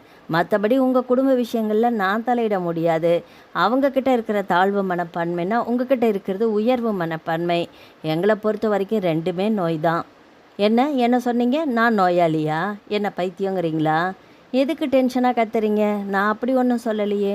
தாழ்வு மனப்பான்மை எப்படி தப்போ அதே மாதிரி உயர்வு மனப்பான்மையும் தப்பு. நீங்கள் ஒத்துழைச்சா உங்களோட நான் பரிசோதனை பண்ண விரும்புகிறேன். உங்களுக்கு ஏதாவது மன அழுத்தம் இருந்தாலும் இருக்கலாம். அதை சரி பண்ணிக்கிட்டால் உங்கள் வீட்டுக்கு நல்லது. நிறுத்துங்க டாக்டர். மருமகளை சரி பண்ண கூட்டிகிட்டு வந்தால் என்னையே நீங்கள் நோயாளி ஆக்குறீங்க. உங்கள் வைத்தியமே எங்களுக்கு தேவையில்லை. நான் வேறு டாக்டரை பார்த்துக்கிறேன். நீங்கள் யார்கிட்ட போனாலும் இதை தான் சொல்லுவாங்க. அரை மணி நேரம் அமைதியாக உட்காந்து உங்களை நீங்களே ஒரு முறை ஆராய்ந்து பாருங்கள். உங்ககிட்ட இருக்கிற குறைகளை அறிய முயற்சி பண்ணுங்க. நான் சொன்னது எல்லாம் சரிதான்னு தோணும். இந்த நேரத்தில் உங்களை சந்தோஷப்படுத்துகிற ஒரு விஷயமும் சொல்கிறேன். உங்கள் மருமக இப்போ தனி ஆள் இல்லை. அவளுக்கு இன்னொரு சின்ன ஜீவன் அவளுக்குள்ளே இருக்குது. உங்கள் பேர குழந்தைக்காகவாது அவகிட்ட அன்பாக இருங்க. டாக்டர் சொல்ல அவள் திகைத்தாள். டாக்டர் என்ன சொன்னாருமா? நந்தகுமார் கேட்டான். கோவிலில் இந்த எண்ணெயை விட்டுட்டு வா. சுகன்யாவிடம் எண்ணெயை கொடுத்து அனுப்பிவிட்டு பிள்ளையிடம் வந்தாள். நமக்கு நேரம் சரியில்லடா நந்து, அவளுக்கு மூலக்கோளாறு இருக்குன்னு டாக்டர் சொல்கிறாரு. ரிப்போர்ட்டை பாரு, டிப்ரெஷன் லெவல் 26ன்னு போட்டிருக்கு. அதுக்கு என்ன செய்யணும்னு சொன்னார். இதை சரி பண்ணிடலாம், அதுக்கு 6 மாதமாவது ஆகணும். பிரச்சனை இப்போ அது இல்லை. இந்த நிலையில் அவள் கர்ப்பமாகி இருக்கிறா தெரியுமா? அதுதான் பிரச்சனை. நந்தகுமார் சந்தோஷமும் திகைப்புமாக அம்மாவை பார்த்தான். நிஜமாவாம்மா? இது இப்போ சந்தோஷத்துக்குரிய விஷயம் இல்லடா. அந்த குழந்தை வளர வளர அவள் ஒருவேளை சரியாகலைன்னு வச்சுக்கோ. அது பிறந்தா இவளால் அதுக்குமில்ல ஆபத்து. நீ பத்திரகாளி படம் பார்த்துருக்குறல்ல, அந்த மாதிரி ஆயிட்டா அவள் நல்லாகிறதுக்கும் வாய்ப்பு இருக்கேம்மா. எனக்கு என்னமோ அது கம்மின்னு தான் தோணுது. நமக்கு இந்த பொண்ணு வேணாண்டா, எதுவுமே சரியில்லை. முதல்ல இந்த குழந்தைய கலைக்கணும். இது நமக்கு வேண்டாம். அப்புறம் இவளை விவாகரத்து பண்ணிடு. இந்த மெடிக்கல் ரிப்போர்ட் நமக்கு சாதகமாக இருக்கும். ஏமாற்றி கல்யாணம் பண்ணிக்கிட்டவங்கன்னு சொல்லிடலாம். இந்த மனநோய் பரம்பரைக்கும் தொத்திக்கிட்டா என்ன ஆகிறது? உன் குழந்தையும் இவளாட்டமே ஆயிட்டா? எண்ணெய் கிண்ணத்தோடு வெளியில் நின்றிருந்த சுகன்யா மாமியாரின் ஆலோசனைகளை கேட்டு ஆடிப்போனாள்.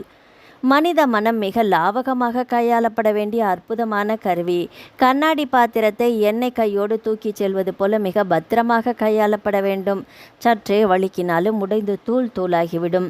விருப்பும் வெறுப்பும் உள்ளே இருக்கிற வரை வாழ்க்கை சிரமத்தையே தருகிறது.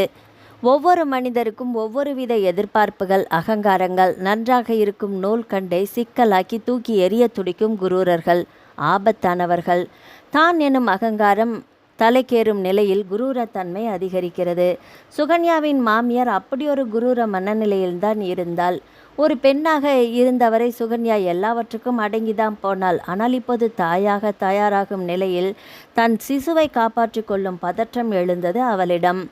மறைந்திருந்த தான் எல்லாவற்றையும் கேட்டுவிட்டோம் என்று காட்டிக்கொள்ளாமல் துளசி தொட்டியில் உள்ள விளக்குகளுக்கு எண்ணெயை ஊற்றிவிட்டு மிக இயல்பாக உள்ளே நுழைந்தாள். என்ன விளக்குக்கு எண்ணெய் ஊற்றிட்டியா? அதட்டலாக கேட்டாள். இதை கூட எதற்கு அதட்டலாக கேட்க வேண்டும் என்று தோன்றியது இவளுக்கு. இந்த வீட்டில் எல்லாருமே நல்லா இருக்கணும்னு வேண்டிக்கிட்டே ஊற்றினேம்மா. மாமியார் விழித்து பார்த்தாள். போனா போகட்டும்னு உன்னை சரி பண்ணிடலான்னு டாக்டர்கிட்ட கூட்டிகிட்டு போனா நீ என்னை பற்றியே அவர்கிட்ட ஏகப்பட்ட குத்தம் சொல்லி வச்சிருக்கிற. குத்தமெல்லாம் சொல்லலேம்மா. அவர் கேட்ட கேள்விக்கு பதில் தான் சொன்னேன். எதிர்த்தா பேசுகிற? உன்னை தொலைச்சி தலை முழுகிட்டு தாண்டி மறுவேளை. இந்த வீட்டுக்கு நீ சரிப்பட மாட்ட. என் பையனுக்கு நான் வேற கல்யாணம் பண்ணி வைக்க போகிறேன். உன்னை விட அழகா, உன்னை விட புத்திசாலியா. அப்படி என்னம்மா தப்பு பண்ணேன்? என்னை ஏன் வெறுக்கிறீங்க? நான் இந்த வீட்டை விட்டு போக மாட்டேன். எனக்கு ஒரு நோயும் இல்லை. என்னை நம்புங்க. நான் சொல்கிறபடி கேட்பியா? சொல்லுங்க. உன் வயிற்றில் இருக்கிற குழந்தை இப்போ பிறக்க வேண்டாம். நீ நல்லா ஆனதுக்கு பிறகு பெற்றுக்கோ. இதை கலைச்சிடு. நாளைக்கு நாம் டாக்டர்கிட்ட போகிறோம். இதற்கு சம்மதிக்கிறதா இருந்தால் இங்கே இரு, இல்லாட்டி உன் பிறந்த வீட்டுக்கு போயிடு. சட்டப்படி என்ன செய்யணுமோ நாங்கள் அதை செஞ்சுக்கிறோம். ராத்திரிக்குள்ளே ஒரு முடிவுக்கு வா, புரிஞ்சுதா? சுகன்யா அன்றிரவு கணவனின் காலை பிடித்து கொண்டு அழுதாள். என்னை அனுப்பிடாதீங்க ப்ளீஸ், நான் நல்லா தான் இருக்கேன், என்னை அனுப்பிடாதீங்க. நந்தகுமார் பரிதவித்தான். அம்மாவை எதிர்க்கும் தைரியம் இல்லை. மனைவிக்கு ஆறுதல் சொல்லும் நிலையிலும் இல்லை. இருதலை கொல்லி எறும்பானான். தைரியமாக இரு சுகன்யா, அம்மா சொல்கிறதும் நல்லதுக்காகத்தானே. இந்த மாதிரி நிலையில் குழந்தை பெற்றுக்கிறது உனக்கும் நல்லதில்லை, குழந்தைக்கும் நல்லதில்லை. ஒருவேளை அந்த குழந்தைக்கு உன்னால் ஏதாவது பாதிப்பு ஏற்பட்டால் கஷ்டந்தானே. தவிர இன்னும் 6 மாதம் நீ ஷாக் ட்ரீட்மெண்ட், கவுன்சிலிங் இதெல்லாம் எடுத்துக்க வேண்டாமா? அந்த குழந்தைக்கு ஆபத்து இல்லையா? டாக்டர் ஷாக் ட்ரீட்மெண்ட் கூட வேண்டான்னு சொல்லிட்டாருங்க. நீங்கள் 2 பேரும் அன்பாக இருந்துட்டாலே எனக்கு எல்லாமே சரியாக போயிடும் கெஞ்சினாள். நான் அன்பா இல்லைன்னு யார் சொன்னது? இது வெறும் சமாதானம். நீங்களும் சேர்ந்து என்னை ஒதுக்க பார்க்குறீங்க. தயவு செஞ்சு என்னை கைவிட்டுடாதீங்க. எனக்கு எதுவும் தெரியாதுங்க. நீங்களும் வேணும், இந்த குழந்தையும் வேணும். என்னால் அம்மாவை மீறி எதுவும் செய்ய முடியாது சுகன்யா, புரிஞ்சுக்கோ. உன் நல்லதுக்காக தான் நான் சொல்கிறேன். அவங்க இந்த குழந்தை வேணான்னு சொல்கிறாங்க. அவன் தீர்மானமாக சொல்ல சோர்வோடு வெறித்து பார்த்தாள். இதோ பாரு சுகன்யா, அம்மா சும்மா சொல்கிறாங்க டைவர்ஸ் அது இதுன்னு. நான் நிச்சயமாக உன்னை விவாகரத்தெல்லாம் பண்ண மாட்டேன். அம்மா கிட்ட மெதுவாக நேரம் பார்த்து பேசுகிறேன். அது வரைக்கும் நீ கொஞ்சம் பொறுமையாயிரு. ஆனால் உன் ட்ரீட்மெண்ட் நடக்கணும், மன அழுத்தம் யதார்த்த நிலைக்கு வரணும். அதுக்கப்புறம் நாம் மறுபடியும் குழந்தை பெற்றுக்கலாம். இப்போ இதை கலைச்சிடுவோம். நீயும் கொஞ்சம் ஒத்துழைச்சாதானே நல்லது நடக்கும். விளக்கை அணைத்துவிட்டு படுத்தான். எது நல்லது? குழந்தையை கலைப்பதா? இவர்கள் சொல்வதற்கெல்லாம் ஆடுவதா? நான் நன்றாகத்தானே இருக்கிறேன். எதற்காக குழந்தையை கலைக்க வேண்டும்? அன்பே இல்லாத இந்த வீட்டில் இருந்தால் கடவுளுக்கு கூட மன அழுத்தம் வந்து விடுமோ என்னவோ. இது என் தவறா என்ன? எவ்வளவு கெஞ்சினாலும் புரிந்து கொள்ளாத புருஷன். அன்பு என்றால் வீச என்ன விலை என்று கேட்கும் மாமியார். இவர்கள் இருவருடனும் சேர்ந்து வாழ்வதற்கு விலை வயிற்று சிசுவா? என்ன கொடுமை இது! எப்படி இப்படியெல்லாம் பேச முடிகிறது இவர்களால்? மனதுக்குள் அழுது புலம்பினாள். நந்தகுமாரன் அரை மணி நேரத்துக்குள் தூங்க ஆரம்பித்ததை கண்டவள் வியந்தாள். விதையை விற்பவனுக்கும் பாசம் உண்டு என்பார்கள். இவனுக்கு ஏன் இல்லாமல் போயிற்று? அம்மாவின் மீது இருக்கும் பாசமோ பயமோ அதில் கடுகளவாது குழந்தையிடம் இருந்தால் இப்படி நிம்மதியாக தூங்க முடியுமா அவனால்? இரவெல்லாம் தாரை தாரையாக கண்ணீர் வடித்து கொண்டிருந்தாள். மறுநாள் பொழுது மந்தமாகவே புலப்பட்டது. ஏண்டா நந்தா, எந்திரி, ஏன் வாசக்கதவு திறந்து கிடக்கு? யார் வெளியில் போனா? உள்ள யாராவது திருடன் புகுந்துட்டானா? அம்மா கத்தலில் தூக்கி வாரி போட எழுந்தான் நந்தகுமார். அருகில் சுகன்யா இல்லை. இவ தான் கோலம் போடவோ குப்பை கொட்டவோ போயிருப்பாம்மா. பாரு, அப்படித்தான் நானும் நினச்சேன். ஆனால் வாசலில் கோலத்தையும் காணோம், குப்பையும் உள்ளதான் இருக்குது. 1 மணி நேரமாக கதவு திறந்தபடி தான் இருக்குது. வெளியில் போனவையா இன்னும் வரலை? அவன் சற்றே பயத்தோடு எழுந்தான். கட்டிலில் தலைமாட்டில் ஒரு கவர் இருப்பது கண்டு அவசரமாக அதை எடுத்து பிரித்து படித்தான். நீங்கள் நல்லவர் தான், ஆனால் கோழைகள் நல்லவர்களாக இருந்தும் பயனில்லை. நான் போகிறேன். 3 வரிகள் விஷக்கணைகளாக வந்து இதயத்தில் பாய்ந்து விட்டது. போயிட்டாளா ஓடுகாலி? விட்டது சனி நீருடா. அவ புத்தி சரியில்லைன்னு இப்போவாது நம்புறியா? புத்தி நல்லா இருந்தால் இப்படி போவாளா? அவன் பயமும் பதற்றமுமாக தலையை பிடித்து உட்கார்ந்திருந்தான். சுகன்யாவின் வார்த்தைகள் மனதில் எதிரொலித்தது. நாக்கை பிடுங்கி கொண்டு சாகலாம் போல இருந்தது. எத்தனை அழகாக அவனது குணாதிசயத்தை சொல்லிவிட்டால். இனியாவது அம்மாவை எதிர்த்து பேசும் சக்தி வருமா? யார் தவறு செய்தாலும் தட்டி கேட்பது தானே தர்மம். அவன் அம்மாவை நிமிர்ந்து பார்த்தான். போயிட்டா விட்டுடா முடியுமா? அவள் எந்த நோக்கத்தில் போயிருக்காள்னு தெரிய வேண்டாமா? நாளைக்கு எங்கேயாவது செத்து கிடந்தா யாருக்கு யார் பதில் சொல்கிறது?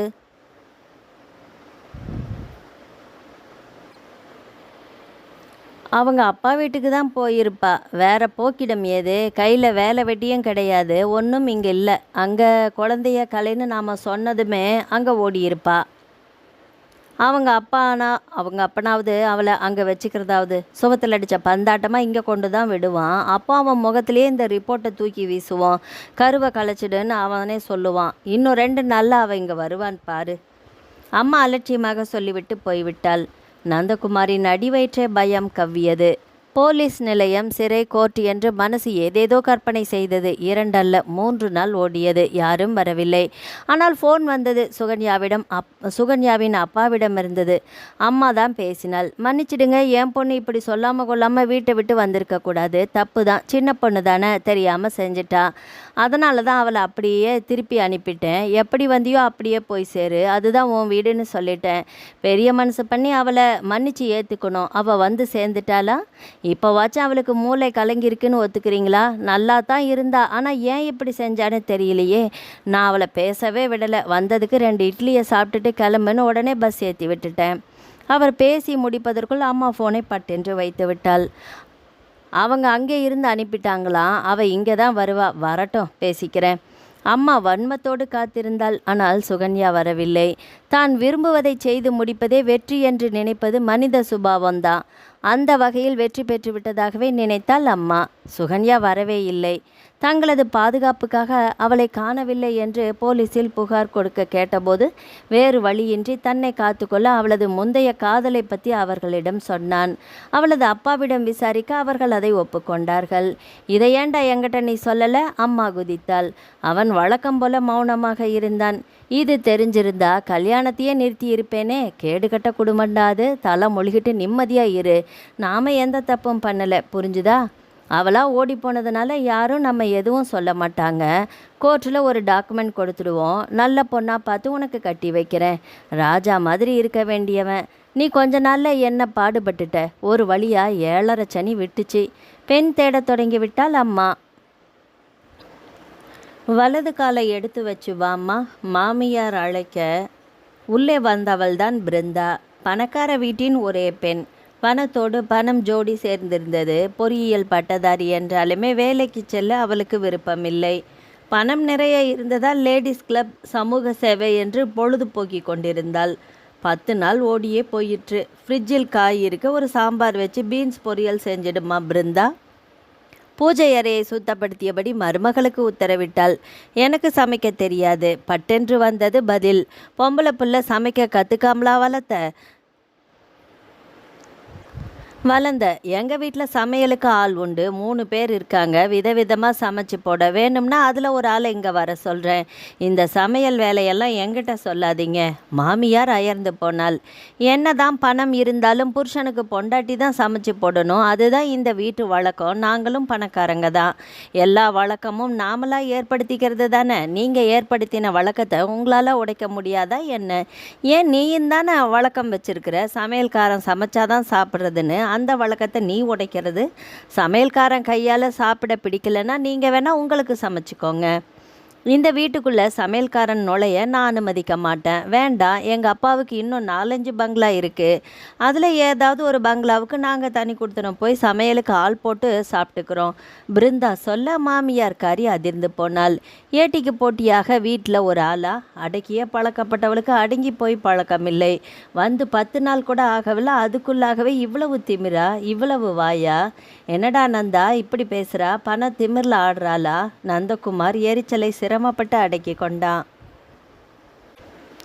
அடங்கி போன சுகன்யா மக்கு அடங்க மறுத்த பிருந்தா திமிர் பிடித்தவள். இந்த அம்மாவுக்கு என்னதான் வேண்டும்? தன் பிள்ளைக்கு மனைவி வேண்டும் என்று நினைக்கிறாளா, அல்லது தனது ஏவலுக்கு எதிர்ப்பின்றி பணி செய்யும் ஒரு அடிமை வேண்டும் என்று எதிர்பார்க்கிறாளா? பிரச்சனை யாரிடம்? இவளிடமா அல்லது வருகிறவர்களிடமா? முதன்முறையாக சுகன்யாவை நினைத்து மனது குத்தியது அவனுக்கு. வயிற்று குழந்தையோடு அபலை பெண் ஒருத்தி ஓடி ஒளிய தன் கோழைத்தனமே முதல் காரணம் என்று நினைக்க நினைக்க மனது தவிக்க ஆரம்பித்தது. ஒரு முறை செய்த தவறை மறுமுறை செய்துவிடக்கூடாது என்ற எண்ணமும் ஏற்பட்டது. மாமியாரோ 2வது மருமகளோடு மல்லு கட்டினார். என் பேச்சை கேட்காதவங்க யாரும் இந்த வீட்டில் இருக்க தேவையில்லை. தாராளமாக உங்கள் வீட்டுக்கு போகலாம். ஆனால் நீ மட்டும்தான் போவ. என் பிள்ளை வரமாட்டான். வருவார். என் பிள்ளை என் பேச்சை மீறி உன்னோட வரமாட்டான். அவனை பற்றி எனக்கு தெரியும். பொண்டாட்டி வேணும்னா வருமாறு, வரமாட்டான். பொண்டாட்டியை அம்மாவான்னு தீர்மானம் பண்ணிக்கோங்க. உங்கள் முதல் மனைவி ஆட்டம் நான் ஒன்றும் அப்பாவி இல்லை. பயந்துக்கிட்டு ஓட. நீங்கள் என்னோட வரலன்னா என் வீட்டு சமையல்காரன் இங்கே வருவான். வேணும்னா உங்கள் அம்மா வெளியில் போகட்டும். நான் ஏண்டி வெளியில் போகணும்? நீ போ. அவன் வரமாட்டான். உன் வீட்டு சமையல்காரன் இங்கே வந்தால் நடக்கிற கதையே வேற. உன் பண திமிரை எங்கிட்ட காட்ட வேண்டாம் சொல்லிட்டேன். ஏங்க, உங்கள் அம்மாவுக்கு ஏதோ மனநோய் இருக்குன்னு நினைக்கிறேன். டாக்டர்கிட்ட காட்டுங்க. இல்லாட்டி பைத்தியம் முத்திட போகுது. இவங்களுக்கு சிரிக்கவே தெரியாதா? மருமகளாக வர்றவங்கள கொடுமைப்படுத்துறது தான் வாழ்க்கைன்னு நினச்சிட்ருக்காங்களா? மனைவி சொல்ல அம்மாவை பார்த்தான் நந்தகுமார். உன் பிடிவாதத்தை நீயும் குறைச்சிக்கணுமா? பெரியவங்க நீங்கள் தானே விட்டு கொடுத்து போகணும். அம்மா நம்ப முடியாத அதிர்ச்சியோடு அவனை ஏறிட்டாள். என் முன்னால் நின்று பேசக்கூட யோசிக்கும் பிள்ளைதானா இவன்? எங்கிருந்து வந்தது இத்தனை துணிச்சல் இவனுக்கு? என்னடா சொன்ன? நான் விட்டு கொடுக்கணுமா? எப்படா நீ பொண்டாட்டி தாசன்? நான் இத்தனை காலமும் உனக்கு மரியாதை கொடுத்துட்டு தானமா இருந்தேன். ஆனால் என் சந்தோஷத்தை பற்றி நீ கவலைப்படவே இல்லையே. அவள் என்ன மனநோயாளிங்கிறாடா. நீ கூட தான் சுகன்யாவுக்கு மனநோயின்னு சொன்ன. மனநோய் யாருக்கு வேணும்னாலும் வரலாமா? பயப்படுறவனுக்கும் வரும். அகங்காரம் அதிகமானாலும் வரும். மருமகளோட ஒத்து போக முடியாத அளவுக்கு உனக்குள்ளே ஏதோ ஒரு மனநோய் இருக்குதுன்னு எனக்கும் தோணுதுமா. நீ ஏன் டாக்டரை பார்க்கக்கூடாது? பிள்ளை இப்படி கேட்டதும் அஷ்டகோணல் ஆயிற்று அவள் முகம். அதிர்ச்சியில் உறைந்தாள். வாயடைத்து போயிற்று. உடலின் இரத்தம் முழுவதும் முகத்தில் முடங்கி போனார் போல முகம் சிவப்பாக மாறியிருந்தது. கண்கள் நிலைக்குத்தி நின்றன. நீயாடா இப்படி சொல்கிற? எனக்கா மனநோய்? எனக்கு எந்த நோயும் இல்லைடா. நான் டாக்டர்கிட்ட எதுக்கு போகணும்? ஏன் போகணும்? நான் மாட்டேன். நான் போக மாட்டேன். சோர்ந்து போய் உட்கார்ந்தாள். பிள்ளை சொன்ன குற்றச்சாட்டில் அவள் சக்தியெல்லாம் வடிந்து விட்டது போல இருந்தது. சிங்கம் மாதிரி இருந்தவள் மண்புழுவாக சுருண்டு போனாள். அன்று முழுக்க அவள் உடல் நடுங்கிக் கொண்டே இருந்தது. தன் அறைக்குள்ளேயே முடங்கி கிடந்தாள். இந்த துணிச்சல் முன்பே வந்திருந்தால் சுகன்யாவை காப்பாற்றி இருக்கலாமோ? நந்தகுமார் குற்ற உணர்ச்சியில் தவித்தான். ஹோட்டலில் சாப்பாடு ஆர்டர் செய்து வரவழைத்தாள் பிருந்தா. மாமியாரை சாப்பிட அழைத்தாள். எனக்கு பசி இல்லை, நீயே சாப்பிடு. இவள் கவலைப்படவில்லை. தான் பாட்டுக்கு சாப்பிட்டு விட்டு தன் வேலையை பார்த்தாள். அடுத்த நாள் காலை காப்பிக்காக அடுக்களை பக்கம் வந்த நந்தகுமார் திடுக்கிட்டு போய் நின்றான்.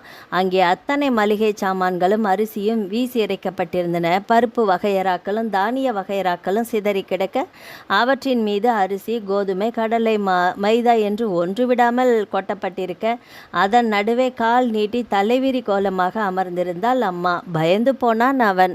ஒரு பக்கம் மனைவி, மறுபக்கம் தாய் என்று இடையில் இருந்து கொண்டு அல்லாடினான். நான் சொல்லலை, உங்கள் அம்மாவுக்கு மன அழுத்தம் இருக்குது. அவங்க முகத்தில் எந்த நேரமும் ஒரு சிடுசிடுப்பு. சிரிப்புங்கிறதே அவங்க கிட்ட இல்லை. அவங்களுக்கு இப்போ என்ன கஷ்டம்னு இப்படி இருக்கிறாங்க. மற்றவங்கள சர்வாதிகாரம் செய்து இன்பம் காணறது கூட ஒரு விதமான நோய் தான். அவங்களால மற்றவங்களுக்கு சின்ன சந்தோஷம் கூட இதுவரை கொடுக்க முடிஞ்சதில்லை. காலம் முழுக்க என்னால் இவங்களோட வாழ முடியாது. ஒன்று உடனடியாக அவங்கள டாக்டர்கிட்ட காட்டி சரி பண்ணுங்க, இல்லை அவங்கள இப்படியே விட்டுட்டு என்னோட வாங்க. பிருந்தா பிடிவாதமாக இருந்தாள். நான் வேலை பார்க்குறதே அம்மா கிட்ட தான். உன்னோட வந்தால் ஆத்திரத்தில் என்னை வேலையை விட்டே தூக்கிடுவாங்க நிச்சயமாக. அப்புறம் நாம் எப்படி சமாளிக்கிறது பணம் இல்லாமல்? அதை பற்றி நீங்கள் ஏன் கவலைப்படுறீங்க? எங்கள் அப்பாவோட கம்பெனியில் இதை விட பெரிய வேலை உங்களுக்கு காத்துட்ருக்குது. ஒரு கம்பெனியையே உங்கள் பேரில் எழுதி வைக்க தயாராக இருக்கார் அப்பா. ஆனால் எங்கள் அம்மாவை எப்படி தனியாக? தனிமை தான் மருந்தாக இருக்கும். இந்த தனிமையில் தான் மனுஷங்களோட அவசியம் எவ்வளோன்னு அவங்களுக்கும் புரியும். அன்போட மகத்துவத்தை புரிஞ்சுக்குவாங்க. டாக்டர்கிட்ட வரமாட்டேன்னு சொன்னால் அவங்களுக்கு இதுதானே சிகிச்சை. தனியாக உட்காந்து யோசிக்கட்டும், தன் தவறுகளை ஆராய்ந்து தெளியட்டும். அப்புறம் தானாக நம்ம வீடு தேடி வருவாங்க. பிருந்தா சொல்வது சரிதான் என்று மனதில் பட்டது. அம்மாவுக்கு இந்த அதிர்ச்சி வைத்தியம் தேவைதான். அடுக்களை அப்படியே கிடந்தது. சமையல்காரனை உள்ளே விடக்கூடாது என்பதற்காக அம்மா அலுவலகம் கூட செல்லவில்லை. வீடு நிசப்தமாக இருந்தது. ஒருவர் போடும் திட்டம் மற்றவருக்கு தெரியாத நிலை. 1 மணி வாக்கில் டெம்போ வேன் ஒன்று வந்து வாசலில் நிற்க அம்மா எட்டி பார்த்தாள். மருமகளின் சாமான்கள், சீர்வரிசைகள், கட்டில், பீரோ என்று ஒவ்வொன்றாக அந்த வேனில் ஏறிக்கொண்டிருந்தது. அவள் மட்டும்தான் போகிறாள், பிள்ளை செல்ல மாட்டான் என்று நினைத்தவள் கடைசியாக பிள்ளையும் தன் உடைமைகளை ஏற்றி வைத்தபோது அடியோடு அதிர்ந்து போனாள். ஆனாலும் தன் ஆத்திரத்தை அடக்கியபடி அவன் வந்து விடை பெறுவதற்காக காத்திருந்தாள். சற்று நேரத்தில் வேனும் கூடவே ஒரு காரும் அடுத்தடுத்து கிளம்பி சென்றது. பிள்ளை விடை பெற வரவே இல்லை. அடுத்த நாள் அலுவலகத்துக்காவது வருவான் என்று நினைத்தவளுக்கு அதிலும் ஏமாற்றம். பியூன் ஒருவன் மூலம் ராஜினாமா கடிதம்தான் வந்தது. கடைசி வரை பிள்ளை கோசலை மைந்தனாக தன்னிடம் மட்டுமே இருப்பான் என்று நினைத்தவளுக்கு அவனது வனவாசம் பெரும் சாட்டையடியாக இருந்தது. அடக்கி வைத்திருந்த காலையொன்று கட்டறுத்து கொண்டு போய்விட்டது என்பதை அவளால் சுலபத்தில் ஜீரணிக்க முடியவில்லை. அடக்குவதற்கு ஆள் இல்லாத வீடு சூன்யமாக தெரிந்தது. ஆள் இல்லாத தேசத்தின் அரசனைப் போல அமைதியாக இருந்தாள். விரக்தியும் வெறுமையும் தவிர வேறொன்றுமில்லை. பேசுவதற்கு ஆள் இல்லாத வீடு பிடிக்காமல் போகவே அலுவலகமே கதி என்று அமர்ந்திருந்தாள். ஊழியர்களிடம் இன்னும் அதிகமாக ஆத்திரமும் ஆணவமும் காட்டினாள். என்னடா நாய்க்கு வெறி அதிகமாயிடுச்சா? இப்படி குறைக்குது? யார் கண்டாங்க? வீட்டில் மருமகளோட என்ன பிரச்சனையோ இங்கே வந்து கோபத்தை கொட்டுறாங்க. நந்தகுமார் சார் வேற ஆளையே காணோம். ஒரு சிலர் தங்களுக்குள் இப்படி பேசி கொண்டது கடனே என்று வேலையை கவனிக்க, சிலர் தாங்கவே முடியாமல் இந்த வேலையே வேண்டாம், வேறு பணி தேடிக்கொள்ளலாம் என்று தீர்மானித்தார்கள். ஆக மொத்தத்தில் இவளது அகங்காரத்தில் அலுவலக வேலைகளும் பாதிக்கப்பட்டது. இத்தனை நாள் அம்மா கத்தி கூப்பாடு போட்டாலும் ஊழியர்களிடம் நந்தகுமார் பரிவு காட்டி பழகியதால் அவர்கள் உற்சாகமாகவே பணியாற்றினார்கள்.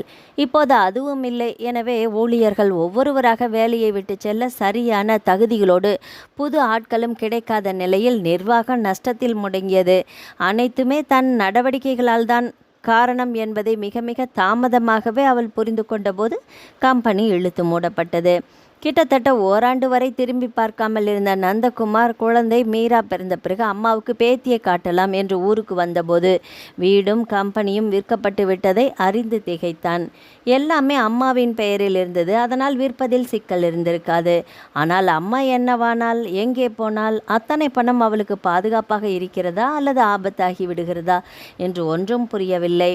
விடுங்க, உங்கள் அம்மாவை யாராலும் ஒன்றும் பண்ண முடியாது. அவங்க யாரை பற்றியும் கவலைப்படல. வீட்டையும் கம்பெனியையும் விற்கும்போதாவது உங்ககிட்ட ஒரு வார்த்தை சொன்னாங்களா? அதெல்லாம் ஒழுங்காகத்தானே செஞ்சுருக்காங்க. நிச்சயமாக அவங்க பிச்சை எடுக்கிற நிலையில் இருக்க மாட்டாங்க. நம்மளை பற்றி கவலைப்படாதவங்கள நினச்சி நாமும் கவலைப்பட தேவையில்லை. அவங்க எங்கே இருக்காங்கன்னு நமக்கு தெரியல, ஆனால் நாம் இருக்கிற இடம் அவங்களுக்கு தெரியாதா என்ன? வேணும்னா வரட்டும், வந்து நம்மோட இருக்கட்டும். அவங்க வீட்டில் என்னை படுத்தின மாதிரி நிச்சயமாக அவங்கள நான் படுத்த மாட்டேன். பேர குழந்தையோட விளையாடிக்கிட்டு சந்தோஷமாக இருக்கட்டும் என்றாள் பிருந்தா. இருந்தாலும் நந்தகுமார் தன் அம்மாவை தேட பல விதத்தில் முயற்சி எடுத்து ஓய்ந்து போனான். அவள் உயிரோடு இருக்கிறாளா இல்லையா என்று கூட தெரியாமல் காலம் மிக வேகமாக கரைந்தது.